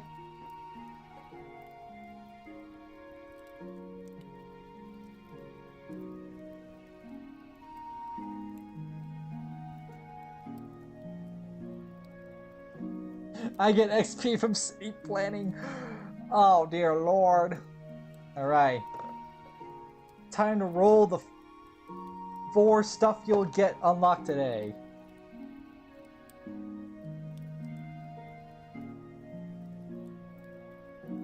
I forgot to grab these from last time you leveled up.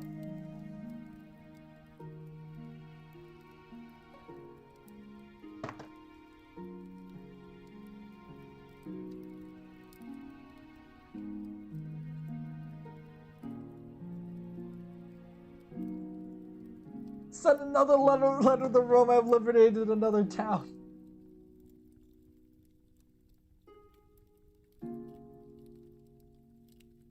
Wow, for once it ain't just 2 magical spells. Okay, you have 2 magical spells and 2 skills level ups. So let's start rolling to see what skills you can level up in.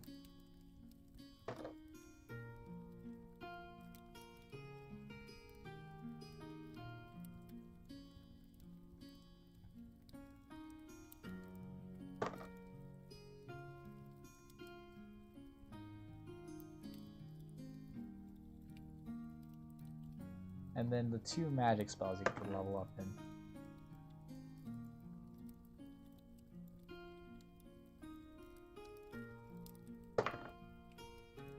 Holy crap, you get... Okay, the dice has plot armor, the dice are loaded. Okay. Are you ready for your level up, Morlin? Not Morlin, I mean chat. Guy who's a person.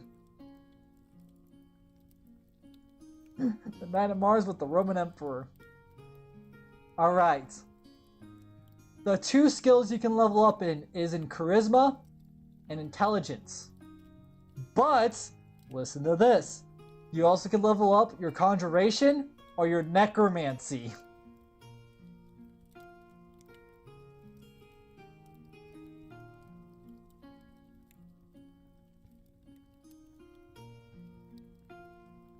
You can level up your Necromancy. Alright, you level up your Necromancy, now you have a higher succeed chance with your Necromancy ability, and your undead will become stronger.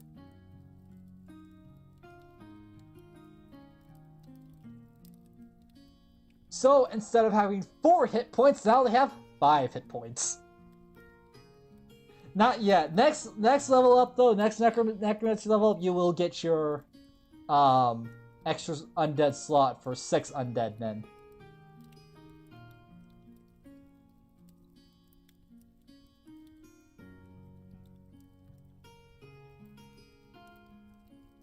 So all perfect.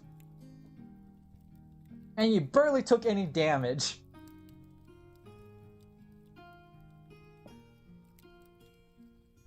This man's on a grind set. It's your typical freaking Elder Scrolls Online server. Elder Scrolls Online server. You leave your friend alone for 1 day, and he's like 12 levels higher than you.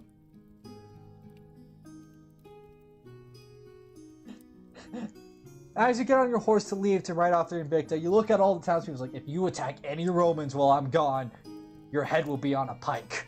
And you ride off. Takes a couple, you ride again, it takes, you do take a couple hours again, you ride past the castle, at the bottom of the hill the castle's built on, back into Invicta. You arrive at Invicta, you get off your horse. Oh gosh, much worse than head on a pike. You were crucified. That's probably you're probably worse than crucifixion. Okay, anyways. Crucified!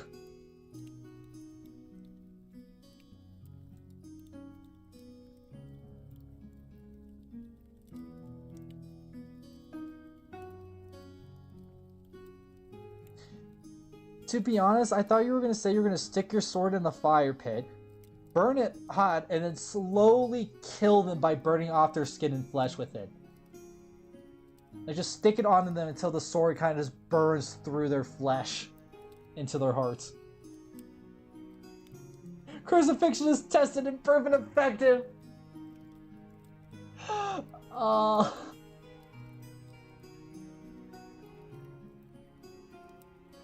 Oh, great, I gave Chad an idea.